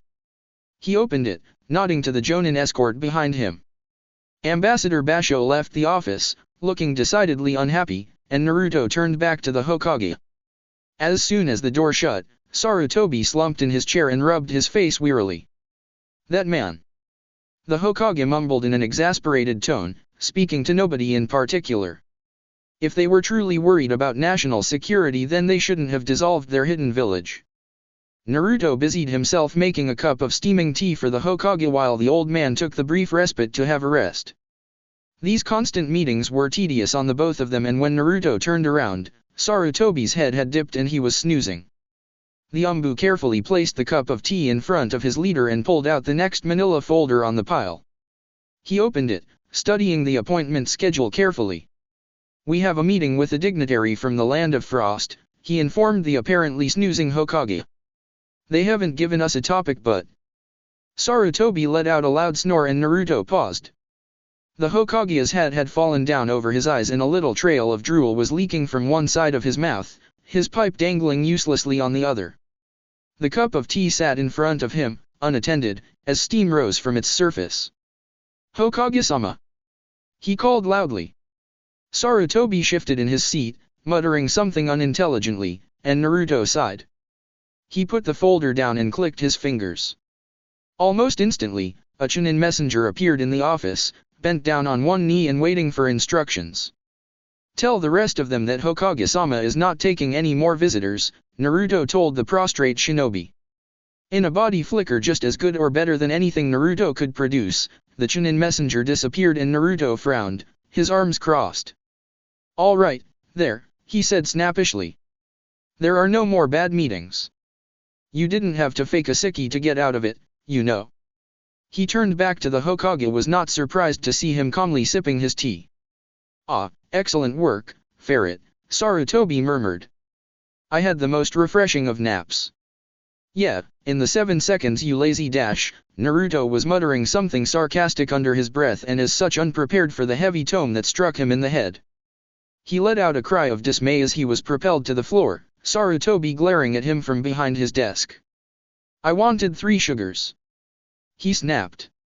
"Take what you can get, you old codger." Naruto snapped back, rising to his feet. "And stop abusing your aid. I'm the Hokage, I can do what I want," Sarutobi thundered. From behind his mask, Naruto made a face as he picked up the book that the old man had just lobbed at him. "And stop making faces." Naruto froze, grimacing. He put the book away, sighing mournfully, and approached the Hokage's desk.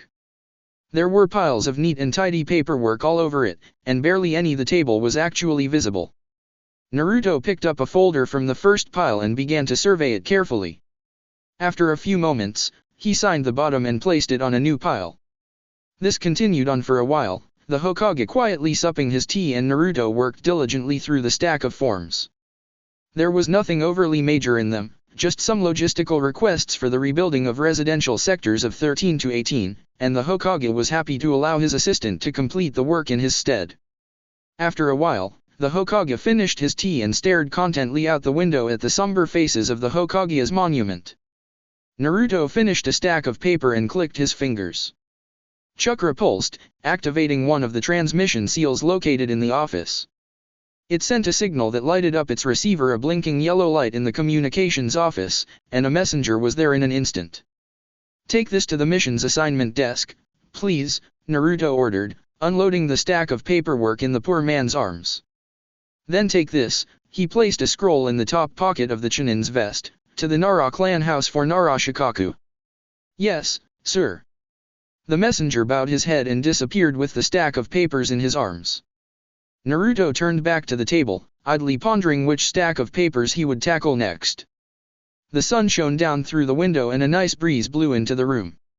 Sarutobi seemed content to laze in his chair as Naruto started on a new stack of work.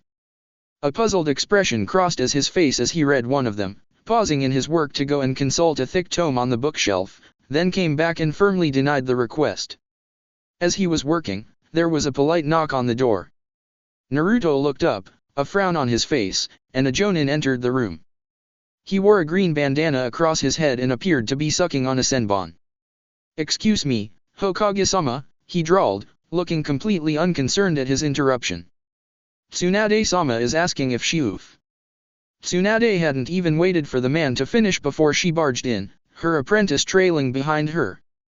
The Sunin was scowling fiercely as she confronted the Hokage. The old man's hat was covering his eyes and he was snoozing rather unconvincingly. She paused in her step, her golden eyes raking over Naruto, and a curious little smirk crossed her face. Naruto held back a sigh and waved the jonin away. He nodded, looking pretty amused, and closed the door. "Oi!" Tsunade barked at the Hokage. Her arms were crossed and she looked unimpressed by the old man's little nap. "I know you're not really sleeping, so unless you wake up." The Hokage suddenly snorted, his head rising. He grunted, moving his head and blinking rather blearily. His eyes came to rest on Tsunade and he blinked. "Oh, hello." Sarutobi greeted rather enthusiastically. He looked puzzled. "Were we scheduled to have an appointment today? I can't seem to recall." He trailed off. Tsunade snorted as she took a seat opposite of the Hokage. Her assistant came to stand behind her, but she kept staring at Naruto as the Sunin and the Hokage began to talk about introducing new hospital safety procedures. Naruto only half listened as he was drawn into a staring contest by Tsunade's assistant. From what he had heard, her name was Shizune and she despised him. Apparently what Naruto had done to Tsunade had left a bad impression on the older jonin. He had only encountered her briefly, no more than a few minutes at a time as he went about his duties, but every time he had seen her she had been glaring at him angrily. This time she wasn't holding her little pig and continued glaring at Naruto as he put down the paperwork and went to stand behind Sarutobi. "Ah, yes," Sarutobi murmured. He gestured at Naruto. "Have you met Naruto yet?" Tsunade's eyes came to rest on him and she slowly smiled. It wasn't a nice smile. "Yes," she answered simply. "Yes, I have." There was much unsaid in her sentence, but Sarutobi apparently didn't pick up on it as he nodded genially. "Excellent," he said, practically beaming. "He's my apprentice, you know. I'm actually quite proud of him. He's an excellent shinobi, adheres to the will of fire and works extremely hard when attending his duties. I couldn't ask for a better apprentice." "Oh." Tsunade cocked an eyebrow. She gestured at Shizune. "And have you met Shizune before?" "She's my apprentice," Tsunade stressed, giving Sarutobi a rather significant look. "She also works hard and is one of the best medics I've ever taught. She's definitely earned her Jonin rank and saved countless lives." Both Shizune and Naruto preened under their mentor's words. Sarutobi was still smiling, but his eyes narrowed imperceptibly. "Then they have something in common," Sarutobi said lightly. "Did you know that Naruto here delayed the second invasion of Konoha? After that, his team single-handedly encountered the enemy leader and destroyed the weapon that was going to destroy Konoha. He's to be praised, indeed." Tsunade put back hands on the table. "Well, Shizune just spent a week healing over 100 shinobi," she countered, her voice beginning to rise. "What's more, she's also reorganized the hospital storerooms and volunteered her services in the children's ward." Naruto's smile had frozen behind his mask and Shizune looked very strained as their mentors glared at each other. "Naruto can make tea?" Sarutobi countered. "Shizune can wash clothes." Tsunade growled. "He washes the dishes and gets Kano Amuro ready for training. She looks after Taunton and fetches my booze. He does my work. She lets me sleep in." The two were glaring at each other, their hands on the table as they leaned forward. Shizune looked like she was despairing and threw a dirty look at Naruto, whose mouth dropped open. He silently pointed at himself and shrugged. How was it his fault? Shizune ignored him as she gently placed her hands on Tsunade's shoulders and tried to calm her down. Naruto gritted his teeth and quickly picked up Sarutobi's pipe. He filled it with tobacco and presented it to the Hokage, who snatched it away and popped it in his mouth.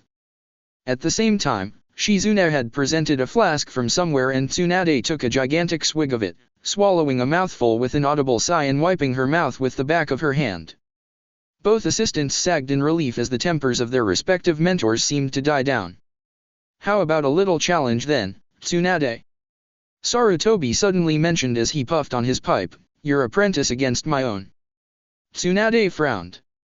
Naruto and Shizune stiffened. "We could, of course, make a small bet on it." Those were the magic words and the Sunin's eyes lit up greedily. She took another sip of the flask and leaned back on the chair, her green jacket flapping and falling away, exposing some of her cleavage. Naruto tried very hard not to stare, too hard, as Sarutobi beamed. "What are your terms?" Tsunade asked confidently. "Whatever they are, I'm sure Shizune can handle them easily." Shizune looked like she doubted that, but one look at Naruto seemed to strengthen her resolve and she gave her younger counterpart a challenging look. Naruto just shook his head at the stupidity of it and crossed his arms, determined to stay out of it. "Seem as how it's almost lunchtime, what do you say about having our lovely apprentices here go and fetch us a meal?" Sarutobi suggested. He puffed on his pipe, sending a cloud of smoke billowing into the air. "We can give them, say, 10 minutes to make us our lunches. The best lunch, naturally, wins the contest." "Sounds dumb," Naruto deadpanned rather loudly. "I'll do it," Shizune said at exactly the same time, making a fist. "Well, she's already beating yours on attitude." Tsunade smirked. She leaned back in her chair. "Still, what more could you accept from a little brat like him? He doesn't look like he makes a very good apprentice. Are you sure you made the right choice?" Naruto twitched at the rather obvious use of emotional blackmail. He shook his head despondently and didn't say anything else. Sarutobi seemed to take that as a sign that he had agreed to participate and nodded. Very well, then, the Hokage said. He clapped. Off you go, then. I'm very hungry. Shizune bowed, while Naruto was just shaking his head. Together, they walked towards the door and out of the office. Naruto sighed as the door closed behind them and turned to look at his counterpart. She was staring at him rather determinedly, the challenge blazing in her eyes. Naruto narrowed his eyes and stared back. A fierce blaze of determination began seep into his body as he clenched his fists. Oh, it was on. For a moment, both apprentices were still. Then, in a flash, they were moving.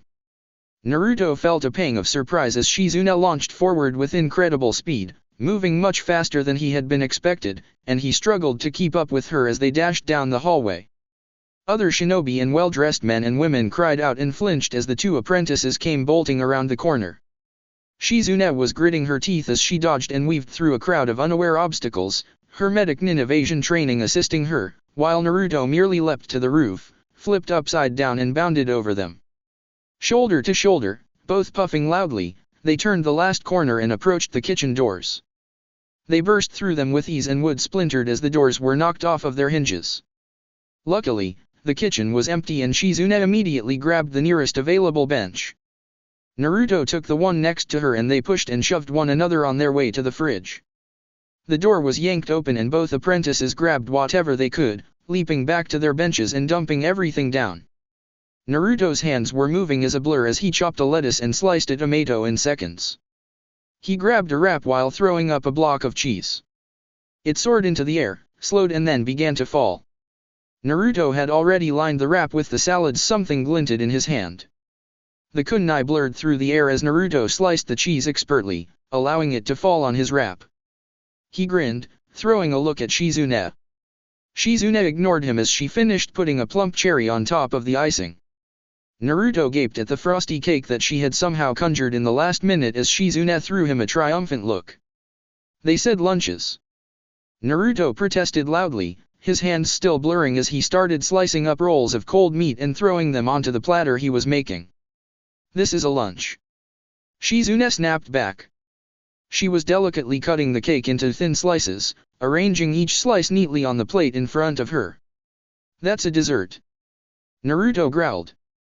He was squeezing the mayonnaise bottle as if his life depended on it. And how did you make that so quickly? Shizune smirked. Please. I've been doing this for 2 decades. You've got nothing on me, kid. They both finished up at roughly the same time. Shizune glared at him. From behind his mask, Naruto glared right back. Then, they both grabbed their plates and flew from the room, jumping over the shattered remains of the door. Naruto was in front at first but Shizune darted past him as they turned a corner. Something jabbed him in his ribs and Naruto grunted. Shizune used his distraction to take the lead, a victorious grin on her face. Naruto growled and caught up to her. He yanked on her hair and she shrieked, faltering in her steps. This went on for the next minute, the two apprentices pushing and shoving and tripping each other as they fought to reach the door to the Hokage's office first, each precariously holding onto their tray of food. They turned the last corner, barely avoiding bumping into an administrative officer. Naruto ducked and Shizune sidestepped and raced for the door. Naruto's heart was pumping, his lip curled back and his teeth bared. The adrenaline and rush surged through him as he reached out for the door just as Shizune did. They turned on each other, whacking and slapping and jabbing at each other's debilitating points as they fought to open the door before the other. Then the door opened for them and both Naruto and Shizune fell in. Both assistants cried in unison as they toppled into the Hokage's office, their plates flying up in the air and its contents become dislodged.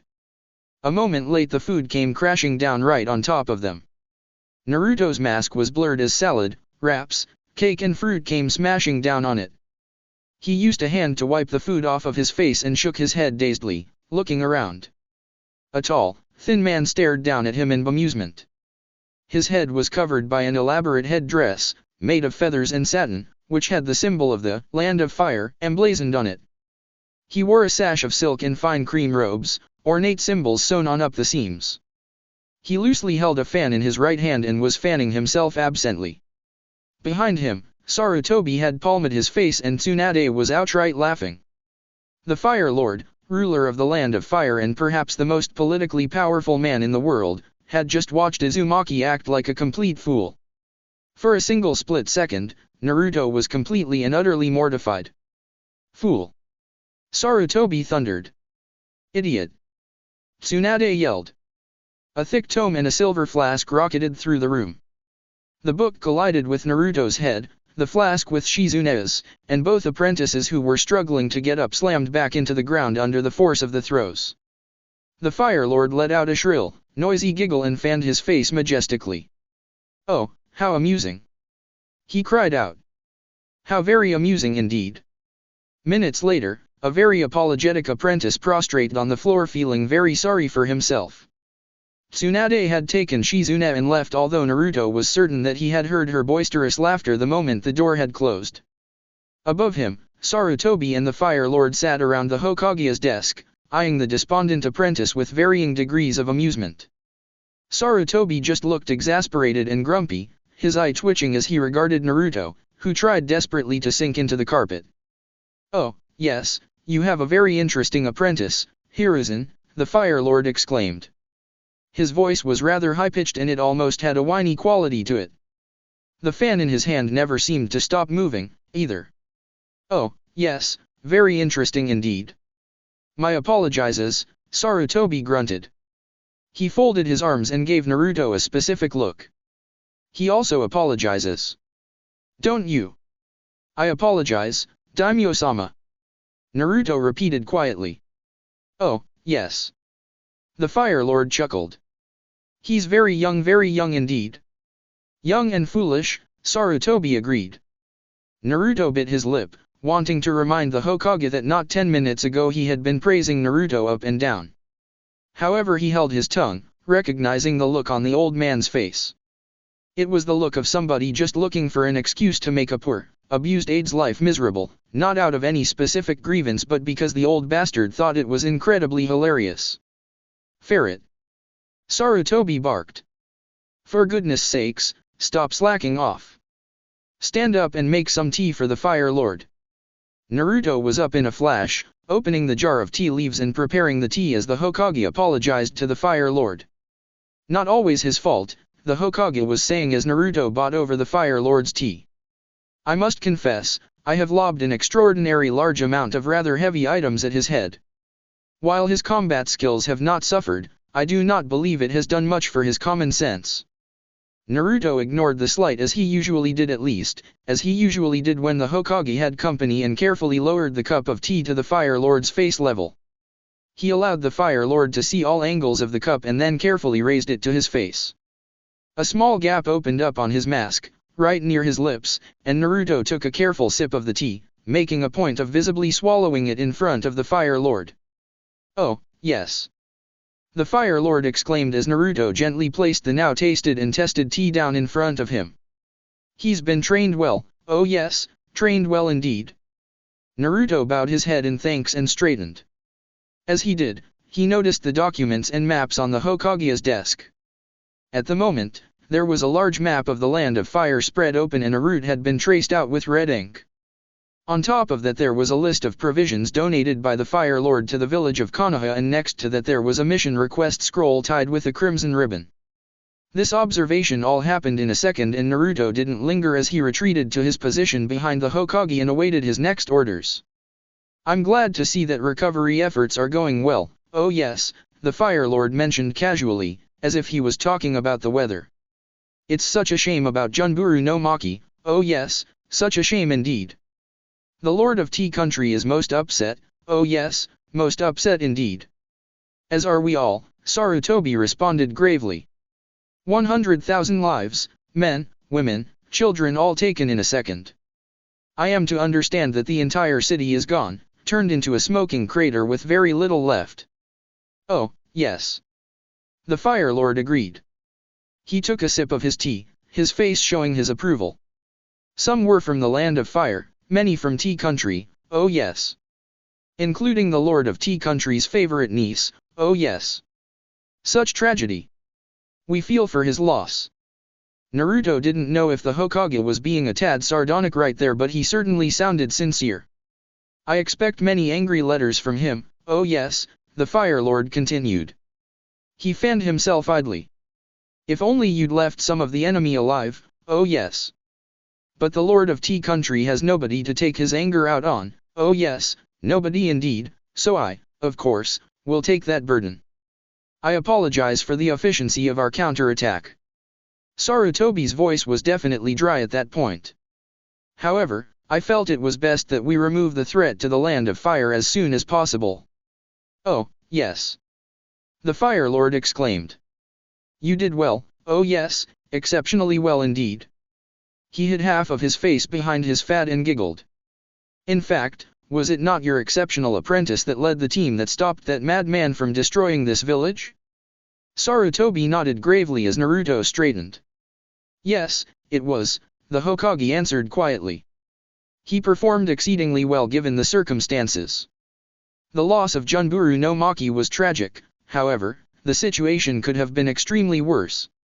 Every capital and every hidden could easily have been destroyed in a single day. A powerful weapon, the Fire Lord said quietly. He fanned himself. Oh, yes, a powerful weapon indeed. He brightened. But we are forgetting something. You, Anbu. He pointed at Naruto with his fan. You have the gratitude of the Land of Fire and the personal thanks of its Lord. Should you ever desire a reward, you only need to ask and I will provide it for you, such as my generosity. Oh, yes. My thanks, Daimyo-sama, Naruto said gravely. I was merely doing my duty. Oh yes, of course. The Fire Lord giggled shrilly. However, good work should be rewarded. Oh yes, it should. My reward stands. Naruto hesitated and then bowed his head silently. It was hard to tell what the Hokage was thinking, but there had been a flash of emotion behind his usually hard eyes, something fierce but fleeting. The Fire Lord snapped his fan shut and slapped it on his palm. Now, we must talk business. The Fire Lord cried. I have begun raising fines to help assist you in your repairs. Oh, yes. My son is levying the nobles back at the capital while my daughter has gone on a tour of sorts. He made a face. A tour, oh yes, something to inspire goodwill and motivate the nobles who live in the further regions. That is excellent to hear, Sarutobi said quietly. Tell me, Hiruzen. What do you need? The Fire Lord opened his fan and began fanning himself again for no particular reason. After all, I cannot have my hidden village in ruins. Sarutobi motioned at Naruto and he left his spot behind the Hokage. He walked to some of the completed paperwork and picked up a pile of papers. He dropped them on the desk in front of Sarutobi, who took the first sheet off the top of the pile and handed it to the Fire Lord. Dismissed, Ferret, Sarutobi ordered. Go and clean yourself up. Hokage-sama, Daimyo-sama, Naruto said with a bow. He was glad to get out of that room.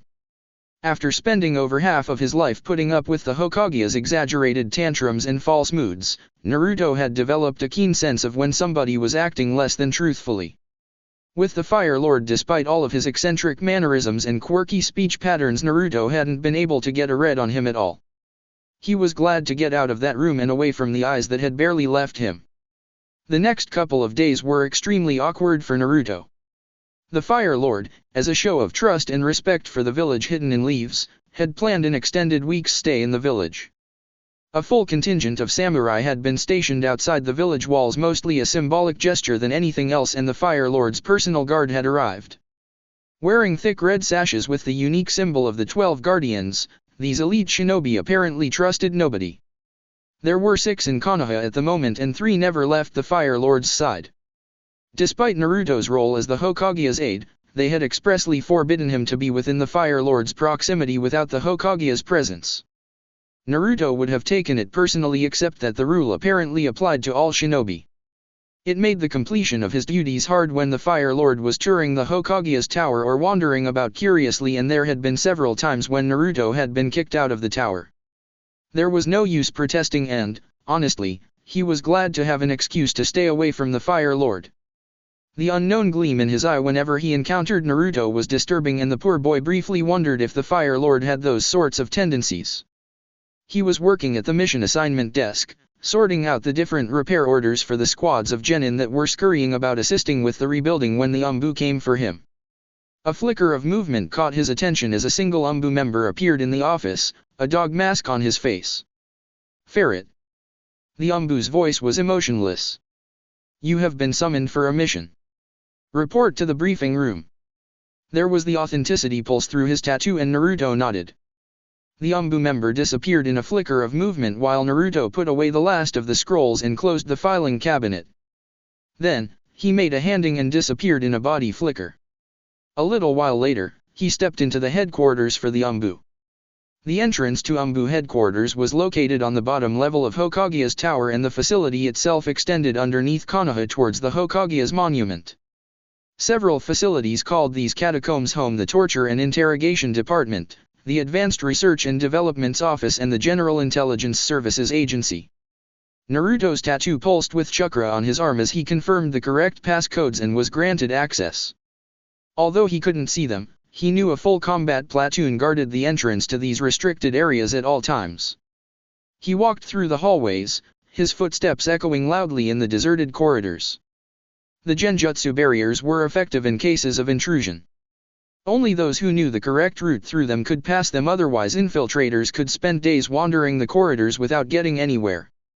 He opened a seemingly random door and entered yet another dull and bland corridor. This time, it was a real one, and occasionally he would pass another Anbu operative. Some of them nodded respectfully at him, others ignored him completely. There were some whose faces he knew, and there were others who were completely unknown to him. The Anbu were the Hokage's personal army. They conducted military operations, both domestically and internationally. They were the soldiers of Konoha, whereas other shinobi were the workforce of Konoha. The Anbu fought the enemy to protect Konoha and her interests. Shinobi fought the enemy to complete missions and make money for Konoha. That was really the only distinction between the two. Anbu would be sent on missions that generally had nothing to do with money, while shinobi were more mercenary. As such, there was a higher level of confidentiality required within the Anbu, for security and safety purposes. The identities of most Anbu were generally not classified. In many cases, the use of Anbu mask was partly tradition but mostly practicality. Many benefits came from wearing one, but the cost and labor spent making one meant that they were hardly ideal for mass production. The identities of those beneath the masks were not secret, and the families and friends of many Anbu members knew exactly where they worked. For the most part, this was true. The exception was Konoha's 2 assassination teams and Konoha's 1st Combat Platoon Alpha Team. Alpha Team was the Hokage's most elite squad and were the exception to the rule. If you joined Alpha Squad, you never left. Their identities were hidden and classified to all but the Hokage. They were the most elite. They were the most dangerous. As Naruto passed a member of Alpha Squadron, he silently reiterated his opinion that they were also the ones with the biggest sticks up their arse. He shook his head, rolling his eyes, as he strode through the corridor and approached the mission room. He entered and saluted the Anbu commander, who stood behind a table waiting. Several other robed and masked figures stood around it, and Naruto stepped forward to join the former members of Sigma Squad. Naruto had been the sole member of the Hokage's personal squad, and that squad had only been expanded due to a clause in the wartime conditions policy. After the alert level for Konoha had been lowered, each member of Sigma Squad had been reassigned back to their original squads. The last he heard, Anbu HQ was still trying to sort out the mess that Gamma Team had become, and he hadn't heard anything about Kage's recon squad. Good. We can begin. The Anbu commander was nothing if not to the point. He gestured to the desk, pointing at a map of Konoha. There have been reports of raids and attacks in these areas here. He pointed to the region along the northeast border of the Land of Fire. We assumed they were criminals and dispatched a special jonin and a team of chunin for a simple policing job. They have not reported in. Naruto frowned. Intel suggests that a noble has now disappeared on his way back to his villa. The Fire Lord feels very strongly about this sort of thing, so we're sending you out to find out what's going on. The commander pointed at Kage. Kage, your recon team has point on this. Komaki, you will take what's left of Gamma Team's 3rd squad and support him. Ferret is still attached to your unit and will join you. Find out what's going on. If it's a serious incursion, we'll send additional firepower. If not, fix the problem yourself. Questions? Nobody spoke. Naruto couldn't help the grin behind his mask as he swiveled his eyes, taking in the sight of his comrades. He would enjoy working with them again. A warning, the Fire Lord may have already hired a team of bounty hunters to the scene already. If he has, do not engage them unless they engage you first. He may have hired Kumo to make a point to Konoha, and I do not want you starting a war with them. Understood? Sir. They all chorused. Dismissed. The newly formed Team Kage filed out. The moment the door closed, Yuko was on him, mussing his hair affectionately. Captain Cutie. She squealed. She paused. Well, not Captain but still. Cutie. Get off. Naruto growled, although something lurched in his stomach and his protests and struggles weren't that sincere. It's good to work together again, Kage, Komaki said to Kage. Hey, boss. Daichi greeted. He paused. Ex-boss. You're all my boss. Everybody's my boss. Team. Kage didn't speak very loudly, but when he did everybody fell silent and listened. Gather your equipment. We leave from Mission Gate 4 in 30 minutes. Chapter 15, The Blood Cult, Part 2. Team Kage left Konoha and traveled northeast, towards the borders between the Land of Fire and the lands of Rice and Hot Water. This part of the Land of Fire was perhaps the least inhabited, and there was still an almost untamable quality to the area. Long ago, before the founding of the hidden villages, the infamous Senju clan had called these lands home. It had been a dangerous place for somebody not affiliated with the clan to travel, and many people have simply disappeared within the Senju borders, never to be heard from again. In time, the mystique died and some settlers did venture into the lands, joining the remnants of the Senju clan who had remained in their ancestral homes. Together, they carved themselves a niche in the industrial sector. Whether it was due to the powers of the first Hokage, or perhaps a Senju in the long-forgotten past had also possessed the notorious wood release techniques, but the trees in this part of the Land of Fire were different. Some would say that they were sentient, aware of the coming and goings of those around them. The villages and towns in the area didn't seem to think so and made their living in the lumber industry.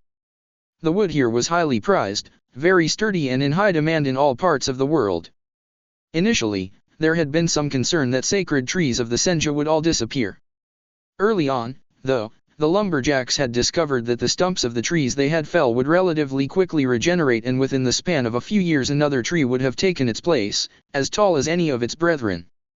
It made the lumber industry extremely profitable, cutting down on costs, and they used the rivers in the area to transport the lumber to other parts of the Land of Fire. Given the mystique of the area held by much of the common populace, the region was relatively quiet.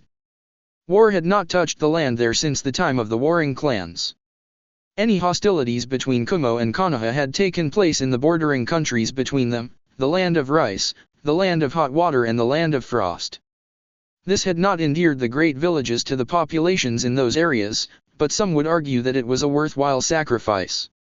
As the area was relatively peaceful, there wasn't actually a large shinobi presence.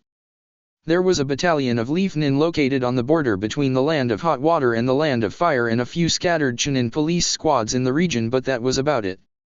Occasionally, outlaws or bandits did try to intercept traveling merchants and supply caravans, but lumber was a hard commodity to smuggle and many thought that it wasn't really worth the effort. Team Kage consisted of the remnants of Recon Squad Iota and Gamma Team's 3rd squad. Naruto was still officially attached to Gamma Team and had joined Jonin Komaki, Chunin Tawa, Chunin Yuka, and Chunin Daichi in this mission, all under the command of Jonin Captain Kage. For the first few hours, Team Kage patrolled the border, flying through the trees. Kage, Daichi, and Yuka were in their elements here, as they occasionally stopped to look at tracks and signs that Naruto hadn't even noticed. Komaki and Tawa also looked out of their elements as well. They were combat specialists, not trackers. It was several hours into their patrol and Kage had taken them closer to where one of the attacks had reportedly occurred, just 15 minutes outside the nearest town. The Anbu leaped from branch to branch, Kage in the lead, and came to a halt when the captain raised his hand. Naruto, who had taken position at the back, watched as Kage cocked his head. A minute went by as the Anbu squad waited patiently. "Listen," murmured Kage, his voice barely audible. "Do you hear anything?"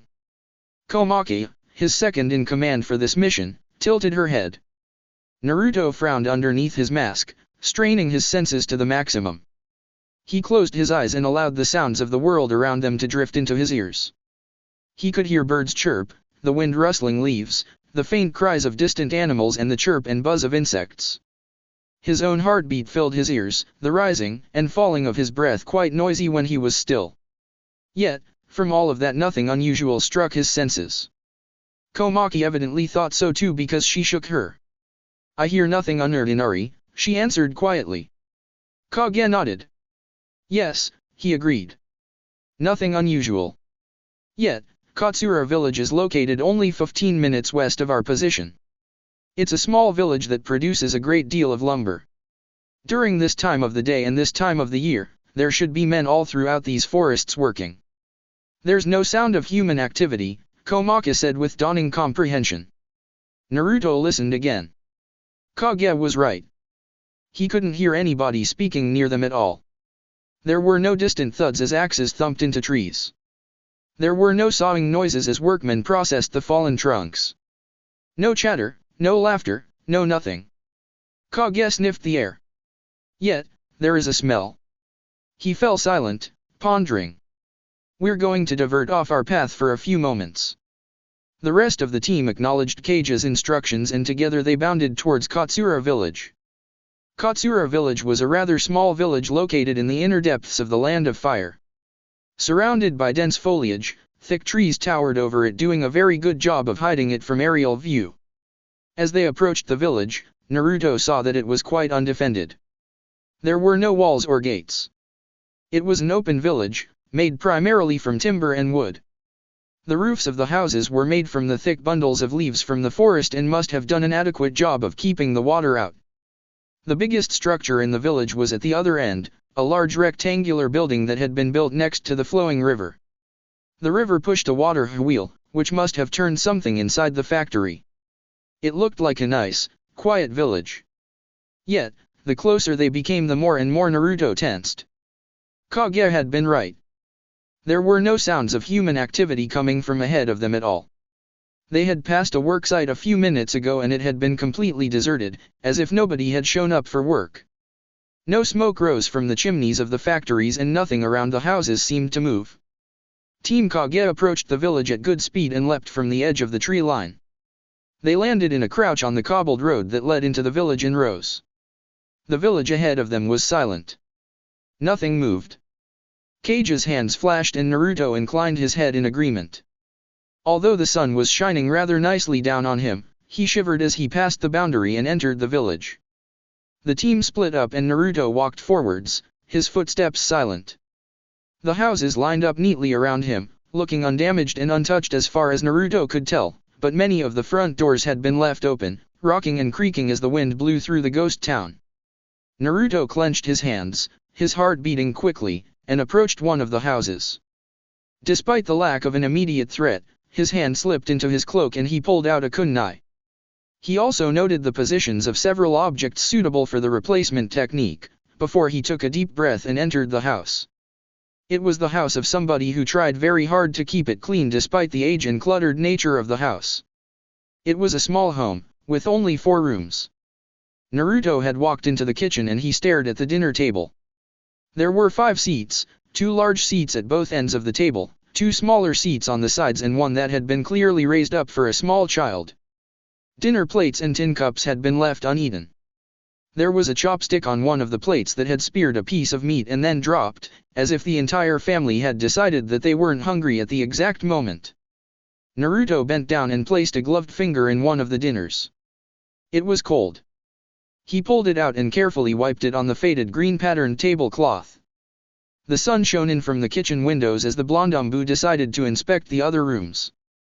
They were much the same. The beds hadn't been slept in and were still neatly made and tucked in. In the main bedroom, he saw a bundle of mudded and soiled clothes, large big enough for a man. His eyes also tracked down and saw a pair of thick, rubber boots, and an axe leaning on the door frame. The worker had come home. He had gotten change out of his work clothes, expecting his wife to wash them for him.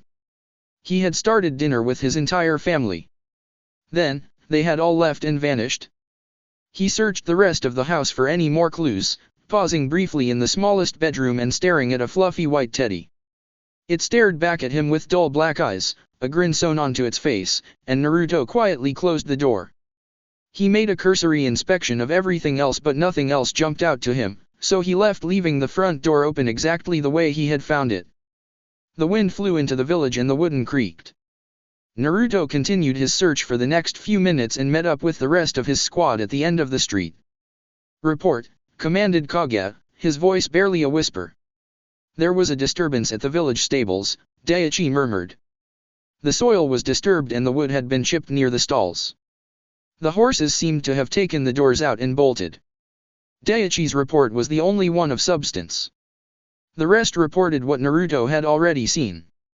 The occupants of the village had come home from work. Dinner had been made, kids had been bought in from outside. Then, for no discernible reason, everything had been left exactly where it was and the population had vanished. Naruto finished his report and waited for Kage to speak. He felt tense. The eerie atmosphere of this silent village was beginning to get to him. Could it be poison? Kage asked Yuka quietly. Maybe, the Yamanaka replied softly. It would have had to be distributed in an instant and affect the entire village at exactly the same time. It might have been airborne. It would have needed to be extremely potent, causing immediate symptoms. I haven't detected any poisons in the air, so it's possible it broke down after a short period of time. But, there are two problems. Kage nodded at her to continue. There's no indication that bodies had fallen on the ground, Yuka said quietly. Nothing was knocked over or disturbed. It might have caused immediate paralysis, but on this scale. And there are no bodies, Daichi finished for her grimly. I've used my Byakugan to scan the village. I can't detect any chakra signs at all. Are there toxins that can dissolve corpses? Komaki asked. Some, Yuka answered, but she shook her head. But not like this. There's usually something left over. Puddles, dust, grit. There's nothing here. Kage was kneeling down, examining something in the dust. He traced it with his gloved hand and stood back up. I saw a lot of tracks coming from every home, he murmured. Multiple people, all leaving at about the same time and heading towards the other side of the village. Orders, sir? Naruto asked quietly. Personally, he wanted to get the hell out of this strange village. Continue searching for survivors, Kage commanded after a few moments. He brushed the dust off of his cloak. We'll split up and cover each area of the village. After 10 minutes, converge on the entrance to the factory. The Anbu nodded grimly. Kage had said survivors. They were now acting under the assumption that the village had been attacked in some way. They disappeared in a flash of movement. Naruto began his search of the village in a small patch of grass at the edge of the village. Somebody had attempted to put up a fence at one point, but grass and plants had quickly overtaken it, the forest working hard to reclaim the stolen land. Nonetheless, somebody had taken good care of the park. Furlongs had been arranged in the middle and a pile of sand had been dropped into it. The grass was trimmed neatly and a children's playground had been set up. Naruto passed the sandpit and eyed the children's toys on top of it grimly. The cheap, plastic, Iwa-made shovel and bucket had been in use when the incident had occurred. He could imagine a small child digging into the sand, filling the bucket and then stopping the spade still half full as the child. Well, he didn't know what had happened. He moved on, past the sandpit and to the park benches. A book had been dropped on the group, its pages flipping in the wind, and a pram lay unattended next to it. A bright-faced doll, 2 red circles for cheeks, grinned up at him happily, its blank eyes gazing unseeingly into the sky. Naruto carefully bent down and inspected the inside of the pram. He found a crumpled bag and a small bottle of souring milk, left unattended like everything else, but the baby was gone. His eyes caught sight of bright pink threads lining the pram and he frowned. The parent had been able to pick the baby up, who had probably still been wrapped in the blanket, as the incident was occurring. The more Naruto saw, the more he became convinced that it hadn't been a poison attack. The strongest poisons could be found in the Land of Wind, produced by Suna for their shinobi, but nothing he had ever heard of could have caused something like this. There was a dark feeling in the air as Naruto stood up again. He surveyed the area carefully, almost nervously. His sensor abilities weren't amazing, but they were adequate in small areas, yet he couldn't feel a single shred of chakra around him. Still, there was something unpleasant lingering in the air, something that weighed down on his shoulders. He continued to inspect the village, moving past the park and further into the dead town. Doors lay open, streets unused and fires long burned out. There was a fountain further up ahead, still operating and shooting a gentle spray of water up into the air. A cart lay unattended in the middle of the road, full of dirty workers' gear and sharp axes, while something howled and jumped at him. Naruto jerked back, his chakra flaring as he instinctively used the replacement technique. His body felt like it was being squeezed as the space around his body warped, an almost instantaneous swap happening with one of the large crates on the unattended cart. He crouched, his kunai whipping into his hand as he tried to get a good look at his attack. The wooden box splintered as whatever it was pushed it away and lunged towards Naruto. Its movements were slow to a shinobi, and the young Anbu dodged a wild, feral swing and swung his leg up. The attacker let out a grunt as Naruto kneed it in the stomach, bringing the handle of his kunai up and slamming it into the attacker's cheek. With a skittish howl, the creature drew back and the blonde finally got a good look at his attacker. It was a man, emancipated and greasy. What Naruto thought had been fur at first was actually filth, covering almost every inch of his body. His eyes were wild, his mouth frothing, and blood seemed to drip from every inch of his exposed body. The rags he wore clung to his body and he snarled wordlessly at Naruto, readying for another lunge. Naruto made a hand sign, his chakra flaring, and abruptly the feral man shrieked, his arms coming up as if Naruto had struck him. Then, he turned and bolted away like a madman, howling madly into the air. Naruto, his hands still formed in a hand seal, watched him go, his heart beating madly as adrenaline coursed through his veins. Shit! He gasped, the shock of the encounter wearing off. The man's howls ran throughout the village as Naruto formed a seal and thrust his arm up in the air. Lightning release, lightning signal flare. A bolt of electricity discharged into the air, lighting up the sky as it exploded. A good user of this technique could change the specific way that the technique exploded, and Naruto formed the Anbu symbol for rendezvous and waited. After a few minutes, the rest of Team Kage began to converge on his position. Naruto's hands flashed in code and they formed a defensive perimeter until the rest of the squad had reached their position. Status: single enemy contact, male, unknown age, moving west. Daichi frowned, his head rising and peering in that direction. He gave a slight shake, indicating that his Byakugan couldn't see anything. Nonetheless, Kage gave the silent command to form up and Team Kage began to follow the path that the feral man had left. They rose to the rooftops in a defensive formation, Kage and Daichi at the front and rear ends, Komaki and Tao right behind them, and Yuka and Naruto side by side, a flexible formation that allowed them counter and attack from all directions.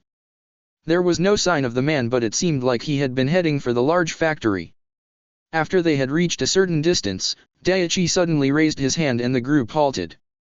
Kage turned his head, his two glowing eyes shining brightly behind the artificial darkness of his hood, and nodded as Daichi silently requested to speak. "There's something unusual about the factor," the Hyuga murmured. "I thought it was just empty, but it's not even registering on my Byakugan. It's a big black spot that I wouldn't even have noticed if I hadn't been looking at it." "Chakra sources?" Kage asked. "None." Daichi made a strange noise. "But there's something there. I can see a mist of. He struggled to explain it. "It's a mist of nothingness, I suppose, the absence of anything. It's leaking from the building, blocking out everything behind it." Naruto peered at the looming factory. He couldn't see anything, but he trusted the eyes of a Hyuga.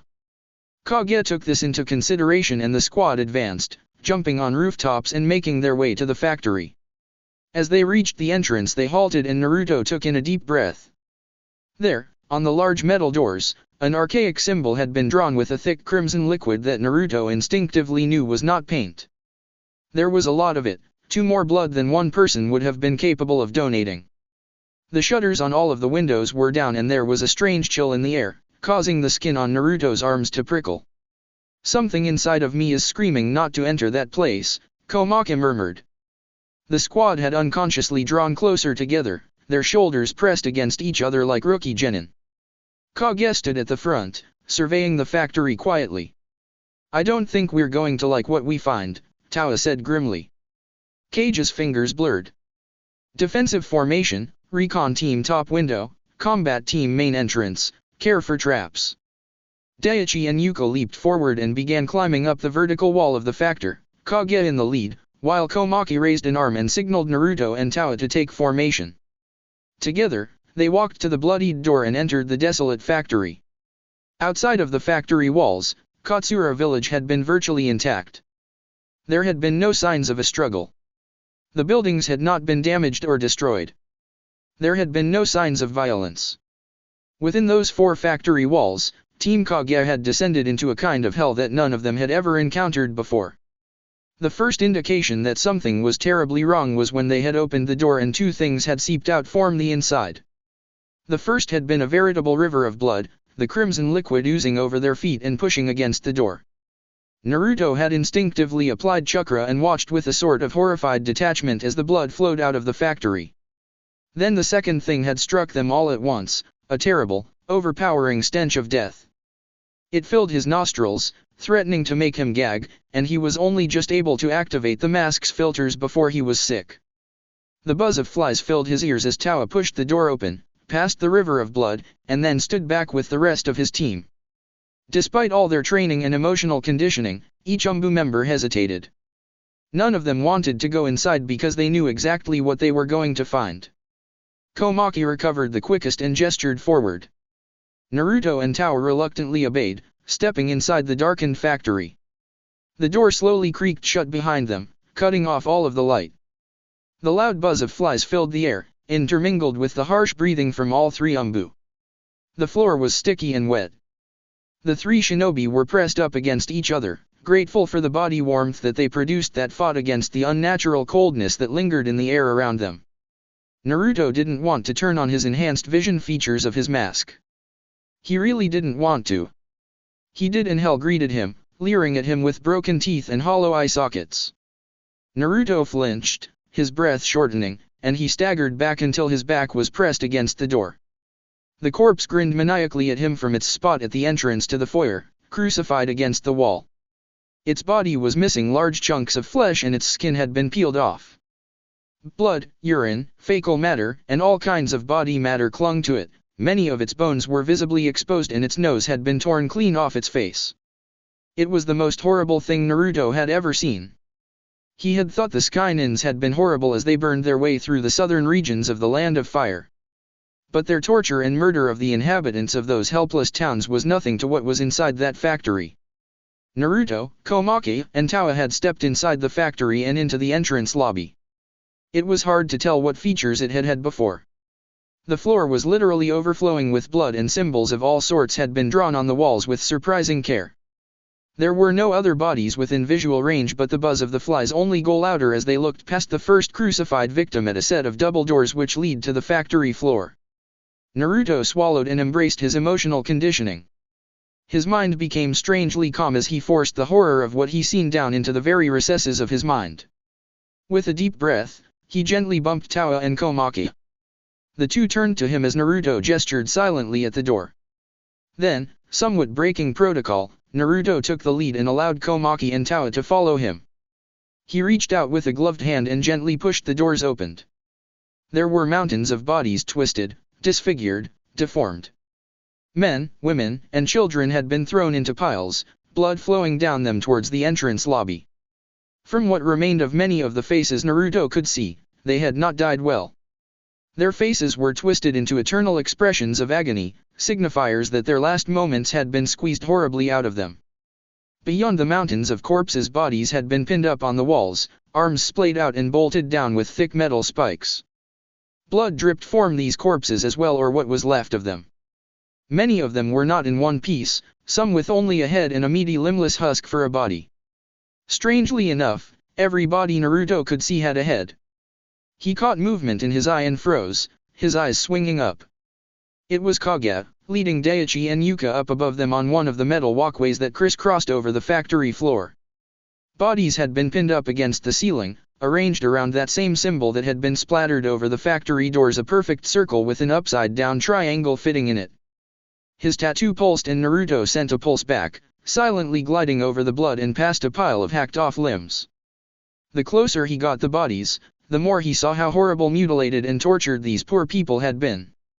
In one case, the enemy had torn off the flesh off the poor boy's torso and carved symbols into his very bones. The sheer look of agony on the corpse's face made Naruto shiver. He looked like he had been alive when it had happened. The deeper they walked into the mass grave, the denser the flies got. They were everywhere, drawn in from miles away by the smell of death, and hovered over and in the bodies without care. They stayed away from the Anbu group, content with the meal they already had. He was so very glad that his mask had filters on, he really was. Komaki and Tawa strode behind him, each taking in the horrifying sights around them with forced detachment. It was carnage, the worst kind of carnage that Naruto could have possibly ever imagined. Kage, Daichi, and Yuka leapt off the rails and landed down silently in front of Naruto. Yuka and Daichi had that air of forced detachment around them, but Kage was as enigmatic as ever, looming over the piles of tortured bodies, the two little white lights that represented his eyes glowing soullessly. Their squad captain knelt down by the nearest body and began inspecting it as the rest of the team formed a loose formation around him. Naruto saw Tawa staring at the agonized expression of a small boy, no older than 5, as if he was unable to look away.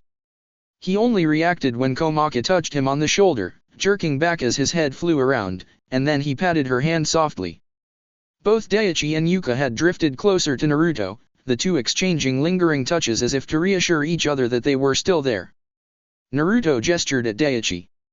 "Watch for incoming," he signed, and Daichi nodded. Although he couldn't see the bulging veins around his eyes, he knew that were there as Daichi became still, seeing all around them probably with perfect clarity. The Byakugan was possibly the second worst bloodline to possess around living nightmares like this, the first being the Sharingan.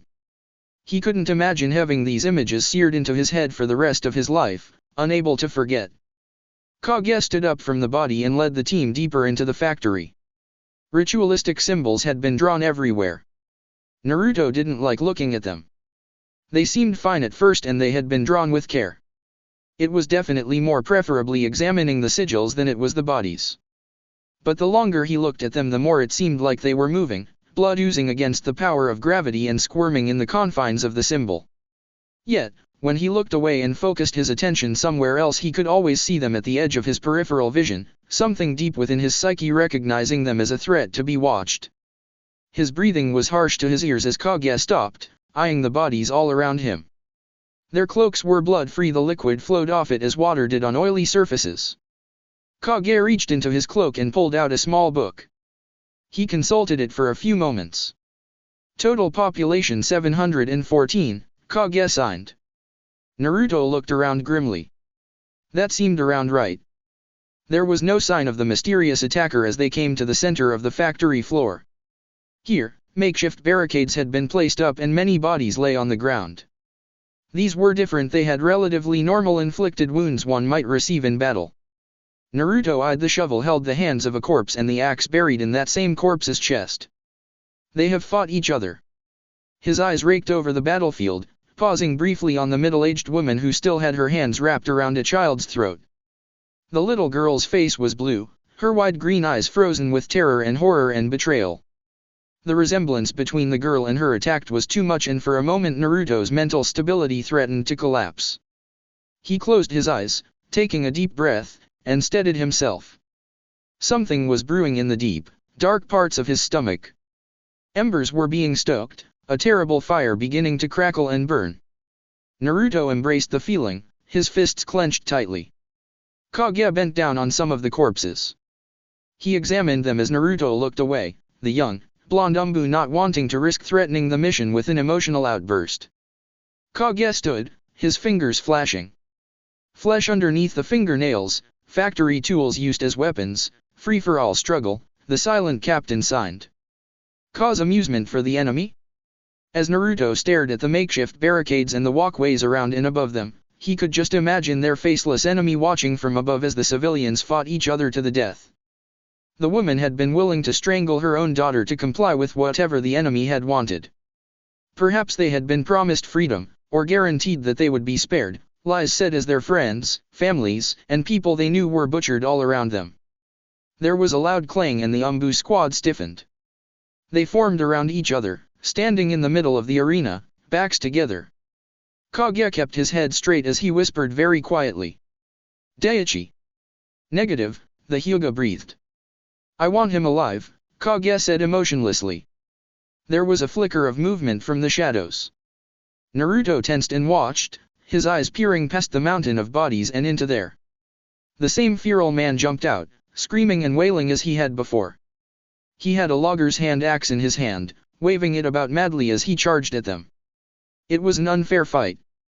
Naruto simply moved forward, ducked underneath he first wild spin and delivered a solid uppercut into the other man's gut.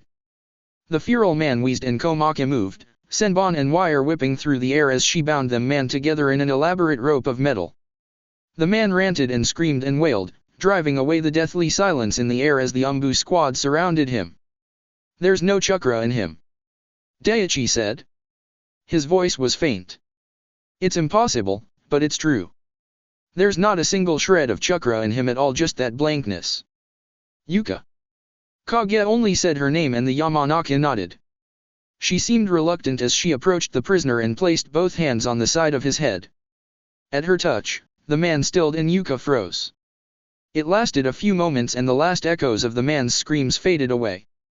The silence returned. It didn't last long. With a sudden scream, Yuka's hands flew away from the man's head as if it was on fire and she staggered away. She was bent over, almost gasping, and managed to take off her mask before she was sick all over the floor. Naruto was there instantly, patting her gently on the back as she took deep breaths of air. What did you see? Kage asked quietly, waiting a few moments so that the Yamanaka had time to recover. Not much, she answered. She was still breathing hard but her voice had taken on a dead tone, flat and uncaring. His mind is a mess. There's not much left of him, he's almost gone, almost one of them. Who? Kage asked urgently. I don't know, Yuka answered. She gestured at the now flailing and crying man. He didn't know either. He was eating dinner when they all stood and walked here. It was as if something had compelled them to come here. When they got here, there were robed men, I don't know how many, maybe 10. Maybe more. Despite her tone, she seemed reluctant to go on and Naruto squeezed her shoulder. They spent the entire night torturing them, Yuka continued quietly. Most of them just stood there, waiting for their turn. They tied him up, she gestured at their bound captive, and made him watch. They forced his family to fight in the arena. His wife used their baby as a club to beat their son to death. They gave him a knife and showed him how to carve his skin, to praise their god. She struggled to find the word. Then. Kage pressed. Then they left, Yuka finished softly. She held her hand to her head, her eyes fluttering shut in concentration. That man there, he thanked them for their gift and wished them luck. Kage was motionless. The twinkling dots behind his hood seemed to be growing brighter. Will we get any more information from him? No. Yuka sounded certain. Kage nodded. Then, he raised his dull black machete and ended their captive's suffering with a single swipe. Come, he ordered. Let's get out of here. In the following hour, the Anbu secured Katsura village. Naruto had summoned a messenger and sent a message to the Hokage, asking for immediate reinforcements for the region. Komaki had drawn a few sketches, tracing the symbols very carefully and briefly drawing some of the bodies they had recovered, and Naruto had sent them too. The entire squad was somber and quiet. Yuka had donned her mask again and had gone silent. She didn't speak and spent a lot of the time seemingly staring at nothing. Naruto could see her emotional conditioning at work, completely repressing her emotions and memories. When she did speak, her voice was monotone but she sounded oddly distracted at times. It was the curse of the Yamanaka. Kage had secured the perimeter of the town and the squad formed up around him. "There are tracks heading north," he told them grimly. "They left sometime this morning, after they were done here. There's another town not far from here. 400 citizens." The implication was not lost on them. "It's possible that this cult is the one responsible for the disappearances," Kage said. "As such, we will pursue." "They've gotten ballsy," Daiichi murmured. "Going from picking off some travelers to wiping out entire towns. The Sky Blitz may have provided them with the opportunity they were looking for." Kage sounded like he had been thinking about this a lot. "Konoha is distracted. The Fire Lord's eyes are south." They packed up their equipment and prepared for departure. Naruto had reached into his pack and pulled out a flare. He aimed it at the sky and fired it. It flew high up into the air and exploded in a shower of crimson sparks, a glowing ball of light hovering in the air. It would stay there for some time, the code red symbol warning for all those who saw it not to approach. Hopefully reinforcements would be there within a matter of hours. Kage nodded at Naruto. Although the young Anbu had never really seen Kage show any strong emotion, ever since leaving the factory there had been a deadly stillness to every movement he made. Naruto knew that, in his way, Kage was furious, and he nodded back at his captain seriously. They would find out who was doing this and then they would put a stop to it permanently. That's it for part 5. Thank you for watching and see you on the next video.